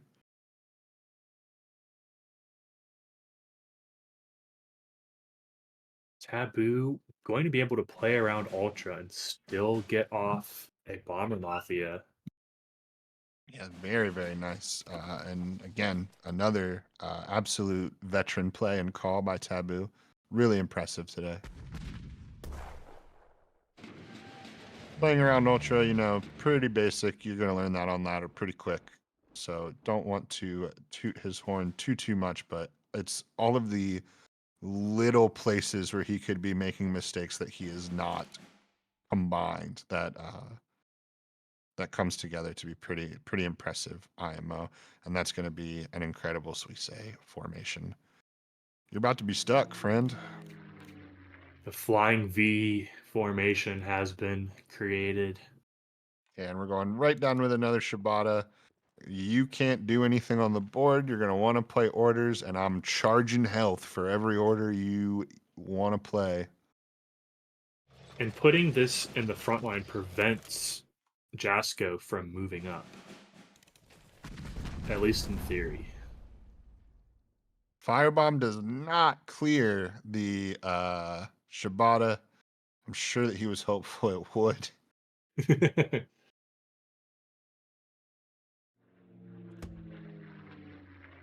Now we'll have to throw the full suppression bomber on the 1/1 Shibata. Pretty crazy as one of the keys to beating this pin deck is to suppress the Marauder as soon as possible. You know, if you could pull out a Cromwell pin on it, or but it just hasn't worked out where it's been an opportune time to do that. Yeah, Cromwell, Suisse to the left side of the board wouldn't be too bad. Maybe we're going for just pins, though. Going for just pins. Not concerned about the suppress.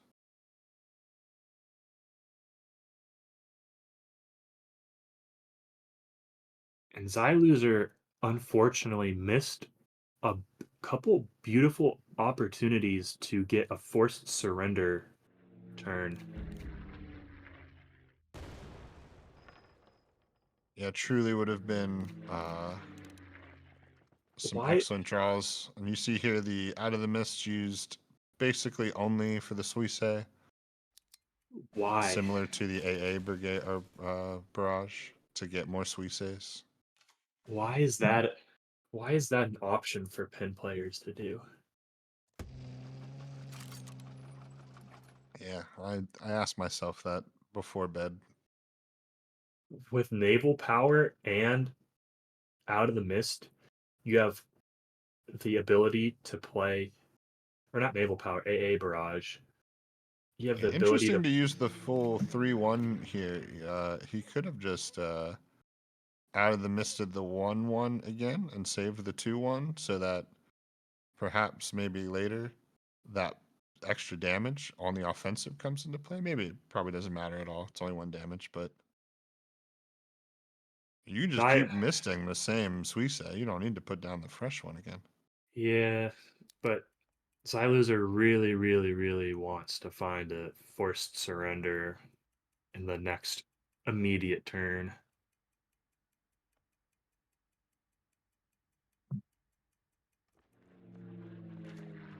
Wow. But with no Commonwealth to play as a win condition, and with these big guards and bombers and all these little units, what does forced surrender actually get you? What are you get to take an entire extra turn, but what are you doing with the turn? Doesn't look like much. And this is going to be a very nice bomber mafia. Going to take out a lot of resources. And like we said before, he played the second Suisse instead of going back to the Out of the Mist well. If he would have done Out of the Mist again, he'd have a Suisse in hand. Now he's out of Suisses for pins. Out of the Mist is only as good as the Suisse that is on board, so you probably take that when you have it. 3 straight convoys and some yours. All of the draw. I mean, we do have a Suisse in hand. Oh, there is one all the way to the left. I apologize. I still agree with my previous comment, though. At some point, the least amount of resources that you can use is going to be beneficial, especially when you're playing this ramp deck that's just packing such big stuff. Yeah, and leaving that Pioneer Company as the only unit is playing into Flying Fortress.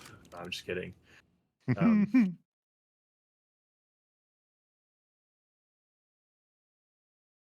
Man, this Yeah, delaying we tactics got is going to send a bomber back. we got Talbots and Super Fortresses today. Oh my goodness, I've never had such emotions about seeing two super fortresses back That's to a back. Super Forti, I believe. I was out of my desk doing the YMCA.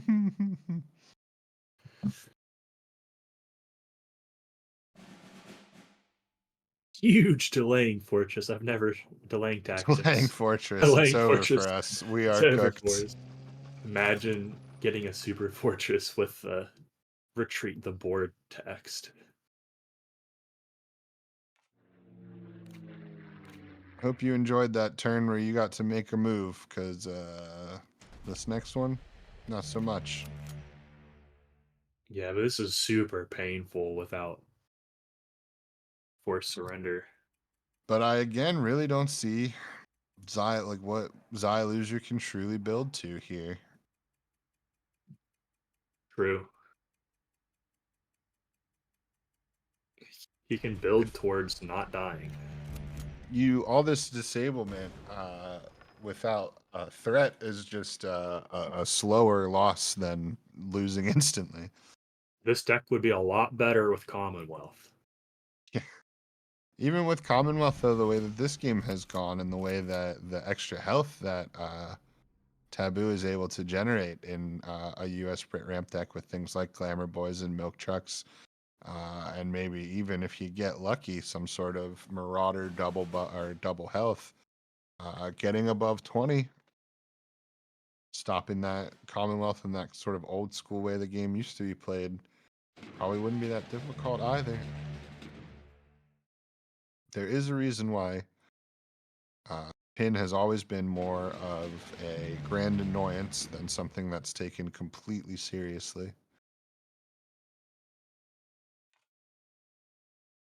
Pretty good in Popper. Pretty good in Popper. We could see a massive sonar here, which would be pretty disgusting, especially with Taboo's hand.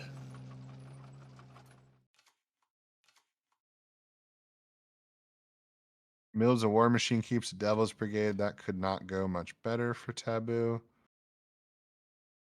At some I don't point, know. though, he needs to just create hand space, though, so I expect to see Strat Bomb just to get it out. It's your only playable card.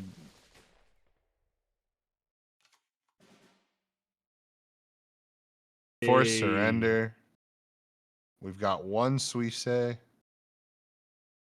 We've got an Albacore. Probably a lot of stuff about to sit for a while.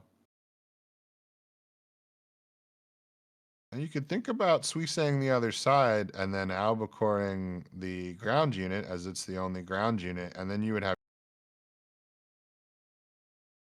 If you don't want to take it out, you want to clog all the slots. Oh, wait. Yeah, no, that's definitely the move, because Force Surrender is pin a unit and then all units that are pinned, right? Suffer Yes. the effect. So he should definitely be Suissing the right side and then Albacore the only ground unit, and then throwing the Marauder the pin from the you're all about to be pinned forever. I mean, that's exactly the play that the pin deck wants.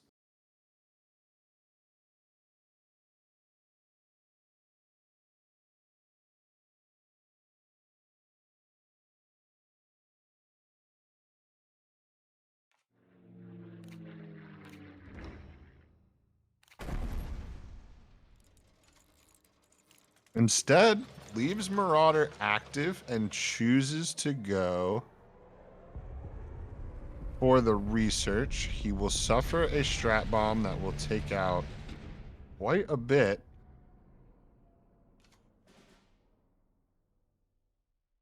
Did Taboo not fly the Marauder when it wasn't pinned? Did he not operate the Marauder when he had 5 credits to just spend 2 to operate the Marauder? Am I crazy? Mm, It wouldn't have killed the Cromwell, but I mean, 3 damage to face, something. true. Or you do it so that the synthetic rubber isn't so effective on the Cromwell. But here we see the pin player making his move. Plenty of disables. Oh And the boy. win condition turns out to just be a synthetic rubber. There's not going to be a single thing in any hand that Taboo can do. And the pin deck looking really strong all of a sudden after I really karmaically made this happen by saying, where is the win con? Where is the win con? It's just synthetic rubber, dummy. And the opponent not having nukes. And the Is- opponent not having nukes. Man, what a roller coaster of emotions for Taboo. Yeah, absolutely. And after some really, really incredible wins to sort of fall just this short, I'm sure is a little painful, but no shame in that game. An excellent showing, and an even more excellent showing by Zyer, who once again finds himself in an OCC finals. What a set. Very impressive from Taboo. Yeah, absolutely. Can't say enough. Despite the ending of that game, it would have been amazing if that ramp matchup had gone his way, and he had been able to convert it. So it's a little stain on what was otherwise a beautiful day, I guess, from Taboo. Yeah, absolutely. And definitely looking forward to next month or next tournament that we see Taboo able to make it. It's going to be a grand time. We can't wait to see him back. But let's prepare for our finals for the October OCC, and let's get back to Berto and Jking.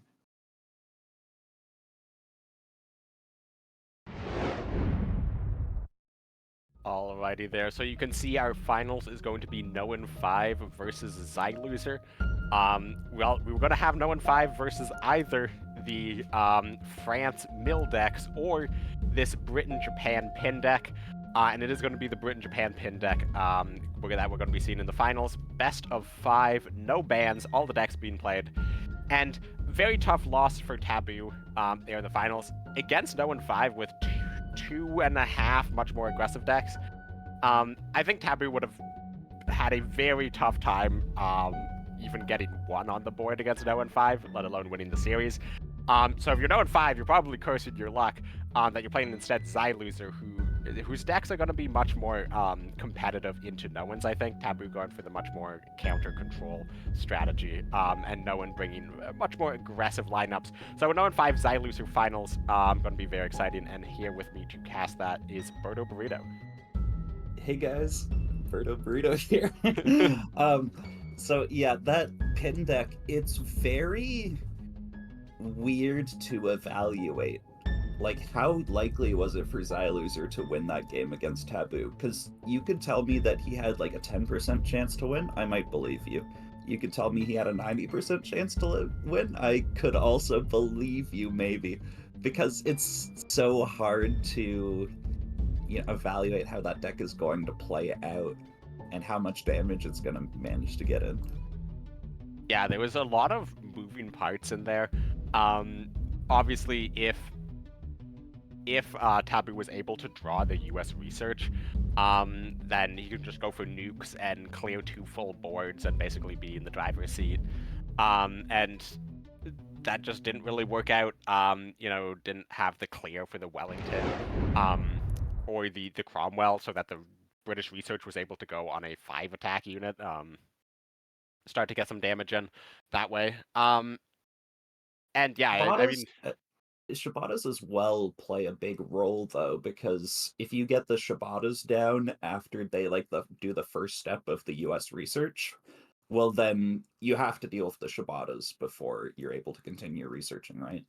And I think it really shows the power of Cromwell in this new pin deck, because being able to suppress Jasko, but while keeping it permanently on the board, and then also being able to suppress through all those Glamour Boys. Like, if the guards and Jasko stayed on the board, there was no way that Zyer could win that game. So it's showing that, on top of course, the Forced Surrender that everybody knows is sort of the absolute key card of any pin deck, but also the newly buffed the Cromwell working out really well in that deck on top of all of the other control decks that we've seen Cromwell fitted into.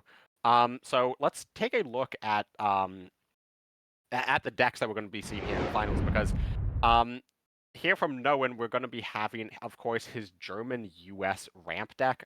This was banned in the semifinal, so this is going to be the first time we will see it on stream, hopefully. And he has 4 Reichsbanks and 4 War Machines and 2 ASW patrols. But then he doesn't really have sort of the top end that you see in those US ramp decks. He's just getting a lot of credits to play out the really good German 4s and 5s all at once, rather than trying to get into a lot of 6, 7, 8 cost cards. However, with the top end, he's going to have Alpenfestung for a little bit of healing, and Leopold, of course, for just 1 board reset if he gets off to a bad start. A really spicy inclusion that I'm just noticing now is the 1 of Pack 36 as a 1-drop, which is just absolutely wild to me. However, if you get a turn 1 down against Jaguar, it's going to make your life so much better. And of course, with the combined arms on the 20th Panzer Grenadiers, you're going to pick up a bit of value out of that at any point in the game. And then 2 Enigmas to hand refill. It's really a German-US, like no one else builds it or plays it. Moving on to his second deck, it is Jagro. Pretty straightforward. He's on 1 suppression. We've seen people with 2 suppression. We've seen people with no suppression. He is on 2 combined arms, which is a bit of a question mark to me. It didn't really come up in the last game. But the deck doesn't run any more tanks than usual in Jagro, and Jagro isn't known for its copious amounts of tanks, so obviously you can get it out early, say even on turn 2 onto a Type 94 for +2/+2, and that would be insane, but it's also, if things aren't going your way, could be a dead card in his hand. And we have a few spicy inclusions in there, presumably to help with the combined arms, like this 1 of Seun. And then moving on to his third deck, it is the Brit-Soviet Air that we saw do pretty well against Tree. Obviously, it did fall in one of the games. However, that it did draw pretty poorly, to be completely honest. The big issue with this deck is not having any board clears, but if it's able to get onto the board early, it can definitely stay there with Claim the Skies, able to add on to the normal Brit Air early game board control aspects to the deck, and then a Patriotic Firestorm to help close out the game. Yeah, that's Noen's lineup. We're going to see hopefully all 3 decks. There's no bans, and he's going to have to win with all 3 of these decks if he wants to win the October OCC. And Noen, I think, is going to be pretty confident on all 3 of these decks. They're all able to be quite aggressive. None of them are going to be really caught out and hard countered by Xylus's entire lineup. But speaking of Xylus's lineup, why don't you walk us through that, Berto? Sure thing. And you mentioned how there's no hard counter, but I will say that playing air against a pin deck is no fun at all, because you really want 3 units together for your cast, but you just can't justify it against pin. I've played that matchup a few times from the air side, and it is not a fun time. And it's hard to take advantage of units in the front line as well, so they mostly just have to worry about the back line. Anyways, that's just one matchup of many possible from Xyloser's lineup, with his ramp deck coming in first. I think this will likely be one of his best options against the aggressive decks. And then next up we have perhaps the most aggressive deck in the tournament, the Jagro with Soviet Miner to play Red Dawns and push. Even a Petliakov makes the deck a little bit better against some more deployment-heavy strategies. And finally, we have that pin deck that we just watched that big game out of.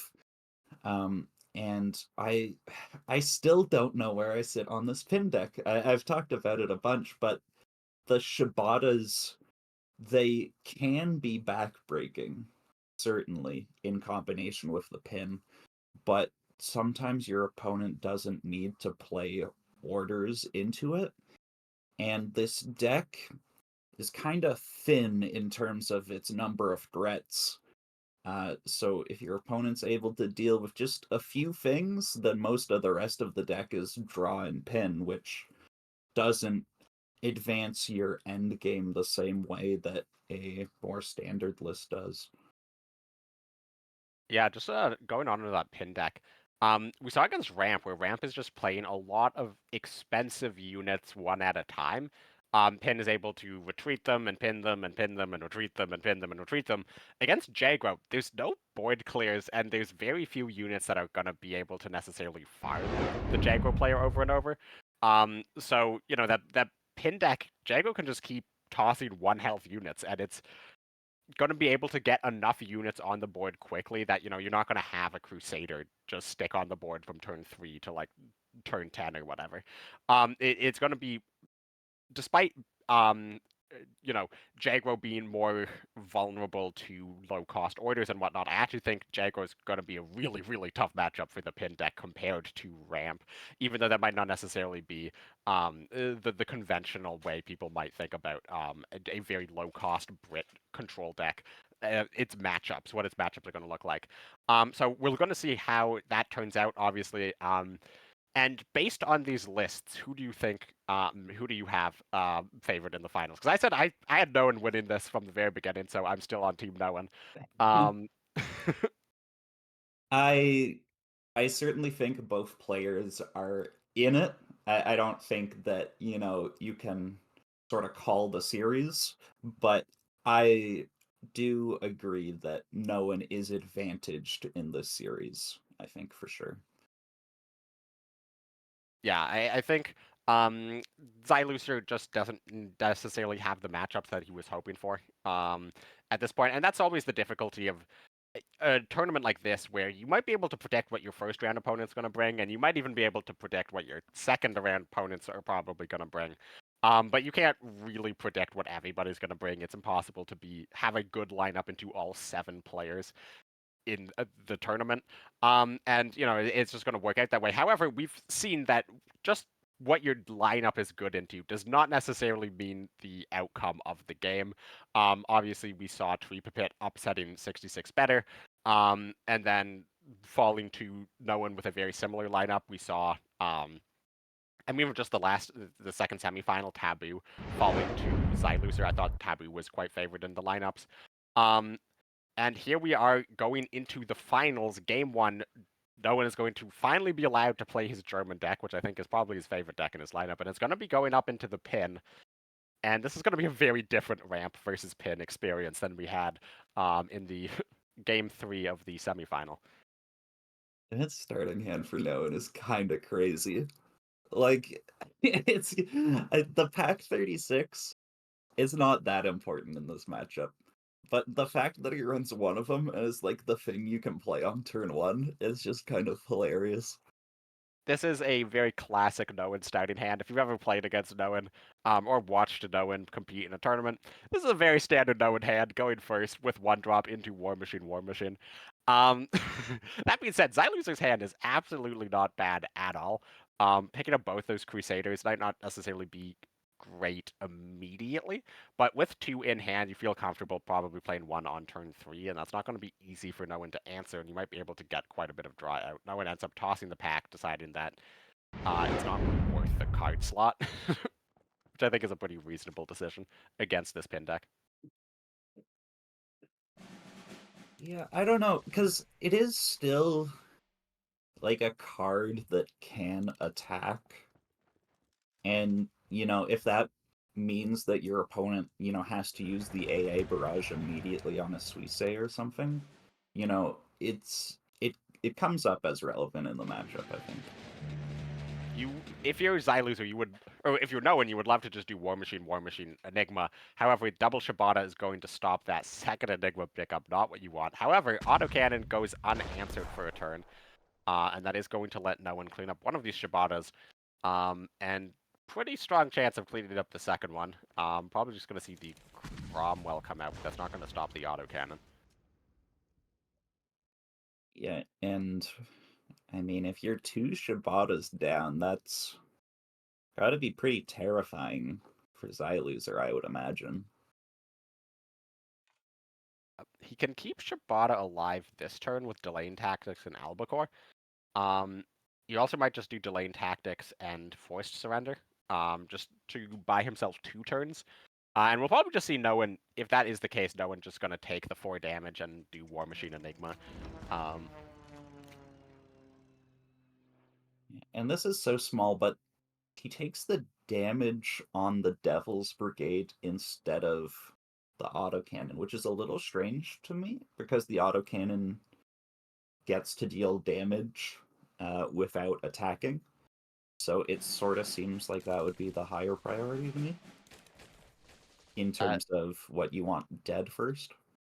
That might end up coming up. Noan deciding that he just actually wants to go for both War Machines and he'll Enigma next turn. I'm not convinced by this play. I feel like you're going to be taking so much damage from the Shibata this way, and the more damage you take, the better chance Xyloser has to win this game. Because Xyloser is not going to win this game with crushing board control. He's going to win this game by getting in chip damage here and there when he can. So the more orders you play into the Shibata, the longer that you just sort of let this Shibata stick, the harder it's going to be.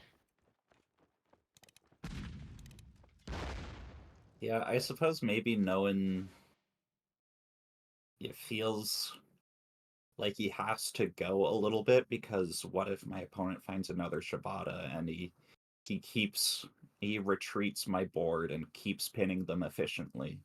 You know, like, you're going to have those thoughts, but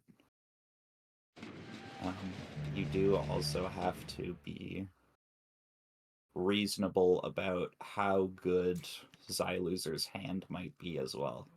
Because there's a hand Xyloser can have where he wins the game pretty much every time, I believe. And Noan picking up the Heinkel, he can take out Albacore and Spoils of War rather than go for the Enigma immediately. And I wonder if, because you're only going to be playing a 4-drop this turn anyways, maybe a 5-drop. Decides to play Heinkel, then Enigma. Picks up the Alpenfestung, which is going to be really big. Pack 40, also quite strong. Bomber And Mafia, Bomber great strong. Mafia. And Leopold is going to be Yeah. really good. Okay. Well, That's yeah, those are the cards you want to see. And now he can take out the Albacore. He can even Jaeger again if he wants another draw. yeah, and it deals another damage to the HQ, which is not nothing. Yeah, he knows attacks face with the Jaeger rather than pushing up the other ones. Very interesting to me. I mean, I guess he's putting Xyloser on like a bit of a clock as well, in case no one finds something like Comet. However, this is going to allow the delaying tactics, we say. Pin up the board. Naval Power going to come out to pin even more. This is going to walk into a Bomber Mafia, which Xyloser is probably aware of, but I mean, what else are you going to do? Yeah, I mean, even if no one moved up instead of attacking, like, he's about just as vulnerable to the retreat of the front line, right? Or is that wrong? But you would end up with one unit on either side, so Xyloser wouldn't be able to full pin the whole board. I see. Bomber Mafia is going to come out, finds Mitchell. Not the best option, but not the worst option. No one feeling a little bit vulnerable on 8 health, so he decides he'll just play the Alpenfestung now. Well, he has nothing else to do with his credits. And that's just going to tear through 10 cards of his deck, but this is not a matchup that's going to go to fatigue. Well, it may, but not in terms of no one losing that fatigue battle. That is fair. Xyloser's deck does cycle cards very quickly. However, everything is unpinned. There was no second forced surrender coming out. So all of these units can move and attack. And looking at Xyloser's hand, his hand is pretty empty of pin. It's just full of card draw, and you don't want card draw here because you're under a lot of pressure, and no one's capable of ending this game very quickly if he just gets 1 or 2 turns without delaying tactics and pin. What I might like to see from no one here is to attack with that Heinkel before you play any cards, so you actually don't get the Spoils of War. Because if Xyloser finds the pin that he needs, then no one is going to have hand size issues. And he does go for it. Very nice. And does go for the Spoils of War at the end. I almost wonder if Spoils of War in hand is better than an empty card in hand, because Spoils of War is going to let you pick one of 3, and at this point, like, a good chunk of your deck is kind of useless. Useless might not be the right word, but, like, a good chunk of your deck is just good units, and, like, you have all of the units you're going to need to win this game already. So, like, being able to spoils for, like, specifically an ASW patrol or something that will just remove a unit from the board might be better than just an empty slot in hand for one more natural card draw. But we will see how that works out. We did see one ASW pitched already by the Alpenfestung. Shibata number 3 comes out as the sacrificial lamb. So Xyloser has 2 more copies of Delaying Tactics in the deck, and it really feels like that's what he needs to start with to be able to pin enough of these threats.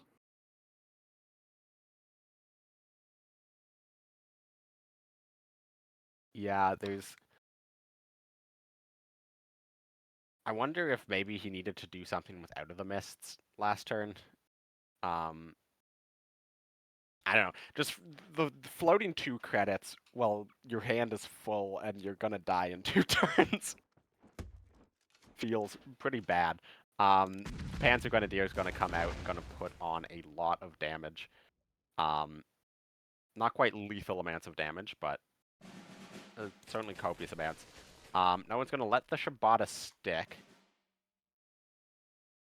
Another AA barrage, not what Xyloser wants to find. And it's just gonna be, you know, look for delaying tactics. Go for the convoy. This will overdraw a card. Okay. He can naval power and look for it. However, he'd probably just die to push up 35T. So he's going to toss in the Towel, surrender game 1 to Noen 5, who wins with his German deck and shows sort of why it was banned, and also shows why this isn't necessarily the matchups that Xyloser was necessarily looking for. However, the next 2 decks from Noen, well, at least the air deck is going to be a much better matchup for Pin, so we'll see if Xyloser just sticks with it. Or if he'll switch off to maybe that Japan-Soviet aggro. Yeah.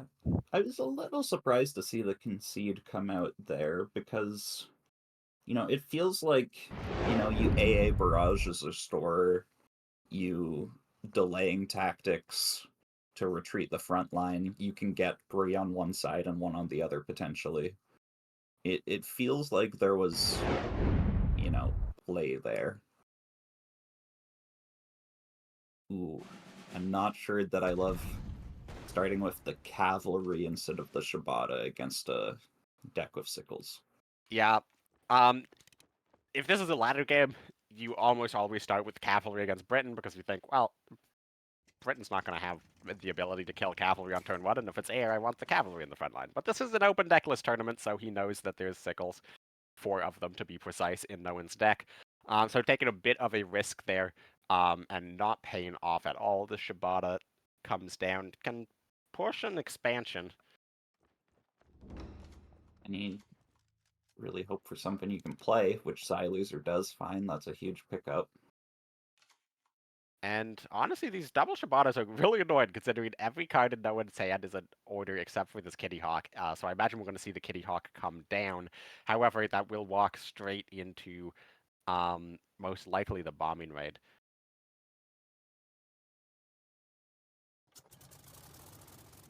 No one does position for it, at the very least.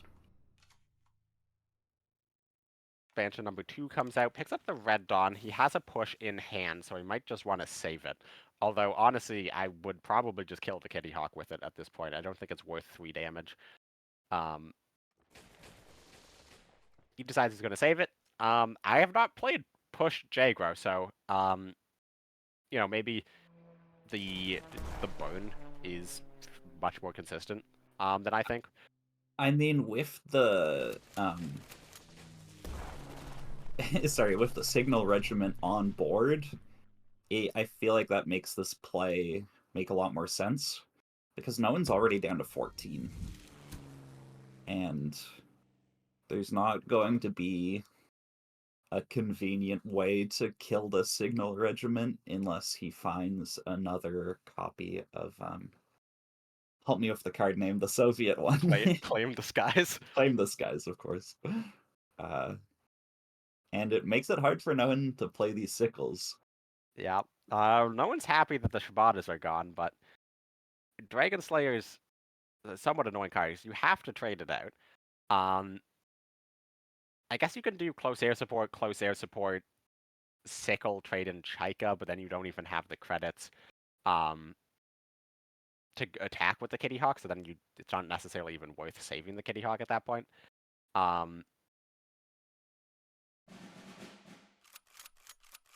Could he do it with the... He's just gonna go face.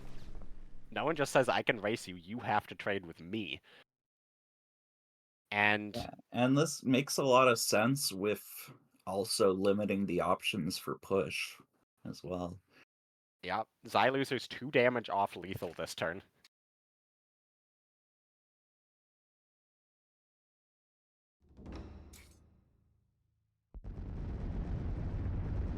And surely you have to trade with Kitty Hawk. Like, if you go face, you set up lethal, but you're also dead to cast. You're dead to a cast. Which, no one only has 2 more left. But, like, you're also dead to it's Patriotic Firestorm. Like, yeah, and the double... Wait, no, not dead to double Sea Patrol, because no one won't have the credits. well, you're dead to single Sea Patrol if you go face. How's that? He would be 1 off of single Sea Patrol. Oh, you're thinking Sea Embargo? Oh, sorry, Sea Embargo. Oh yeah, I forgot that. No. Okay, yes. All the British cards start to sound the same after a while. Yeah, the number of patrols, embargoes, and seas in this game, it's getting out of hand. Yeah, it's like the supply drop shortage shipment. Priorities. Yeah, a lot of supplies going around. But right now, a lot of sea embargoes going around as a 4/6 Chaika is going to set up lethal, or 4/6 Ishak, I should say. And Xyloser has to go for the Audacity Red Dawn from the people to stay alive. However, this is going to make this push in hand much worse. I mean, Shenano could have worked. Shenano was still unlucky. Noan is 1 credit and 1 damage off lethal. So he doesn't need to do a lot more to set it up. Sickle is going to bring him down to 8. Oh, is the Barracuda able to hit the HQ? Is that why? Oh. Yes, it is. And you said that there's 2 casts left in deck. Well, there's 2 casts left in Noan's hand. And this is looking like a Noan 2-0. Xyloser would have to push Signal to draw with expansion. I guess you can sickle your own guy, and if you find Red Dawn, you win. Which is not... He doesn't have the credits for it, though. Oh, he finds it. Sorry, doesn't have the health for it, I mean. Oh, that's true. He's down to 2, so he just has to rip the Shenano. Shenano, I don't even think there was an outcome that just kept him alive there. No. So surrender. And Noan, quick 2-0. That's definitely finding the matchups he wants. That's the matchup that Pin sort of needed to find. And now Noan has 3 attempts to win on Jagro. And, I mean, it's early. I don't want to call it for Noan. But I'm feeling pretty confident about my predictions. I wish I made like a full bracket prediction for this. But yeah, what is it that Xyloser is going to need to do to come back in this set? I think this is a good matchup to start with. You should maybe be slightly favored. It's kind of hard to say. You have the Sickles and the Winter Warfares for removing their units, but you also don't have 35 Ts when they do have 35 Ts. So if you don't sort of rock the early game, I feel like you're just going to fall very far behind on board and take too So- much damage. Zyer actually saw 2 cavalries in his hand and threw one back, which is really strange to me because 2 cavalries in an expansion going first is like what I look for in Jagro a lot of the time. Yeah, if you can have 2 blitzers going first as Jagro with expansion, it means expansion's guaranteed because you can toss one to the front line, and no matter what the opponent has, if it's Out of the Mist, if it's Trade, if they Recon or Shibata, you're always guaranteed to expansion on 2 if you have 2 blitzers going first. And that's getting off an expansion is huge in this mirror match. But we've seen a lot of plays and mulligans from these players that make me question whether or not I know how to play this game. And considering that they were in the top 8 and I'm not, maybe I don't know how to play this game. Zyer is just going to toss down the Petliakov, says you don't have Audacity, which no one doesn't. He has the Rated Brigade, but he can't play it. So we might just see the Seiyun come out. You love to see the Seiyun, but and then do we ever see an Audacity 1 and 3? Probably not, but could it be spicy? There's potential. Yeah, he's going to hit the Petliakov, and I mean, if you're Zyer, do you actually just go for the Audacity? Oh, said he yes. knows already. He says yes, and it hits the Yokosuka. I believe for a second there, seeing that that leftward diagonal trajectory across the board.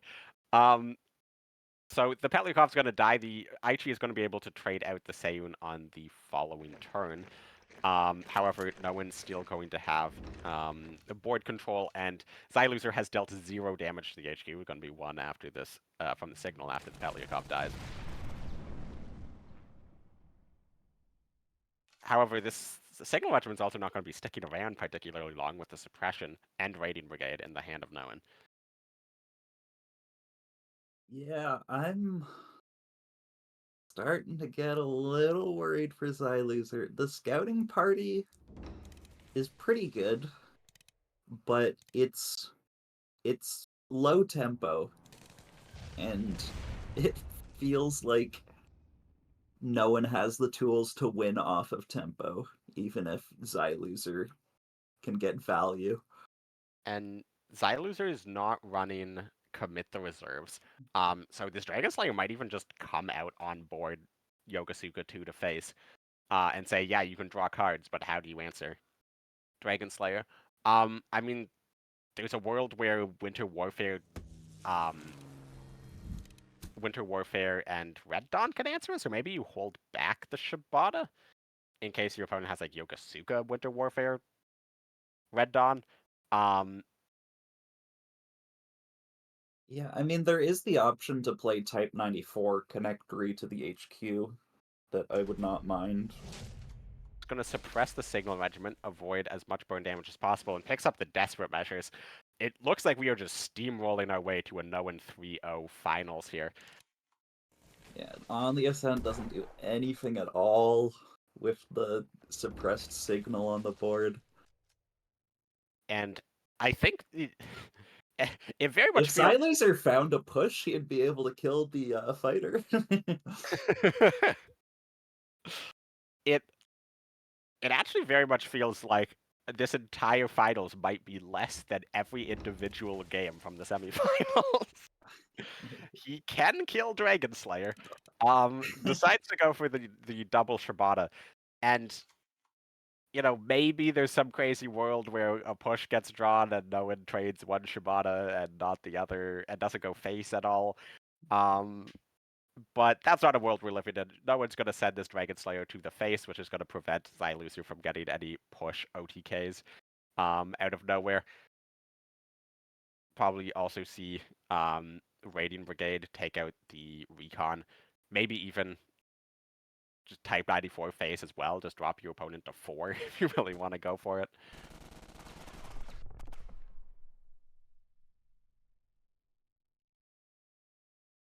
Yeah, I mean, 4 could be a critical break point if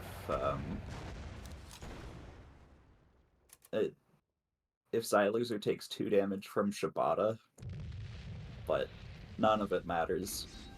and that's gonna be a 3-0 victory for Noen.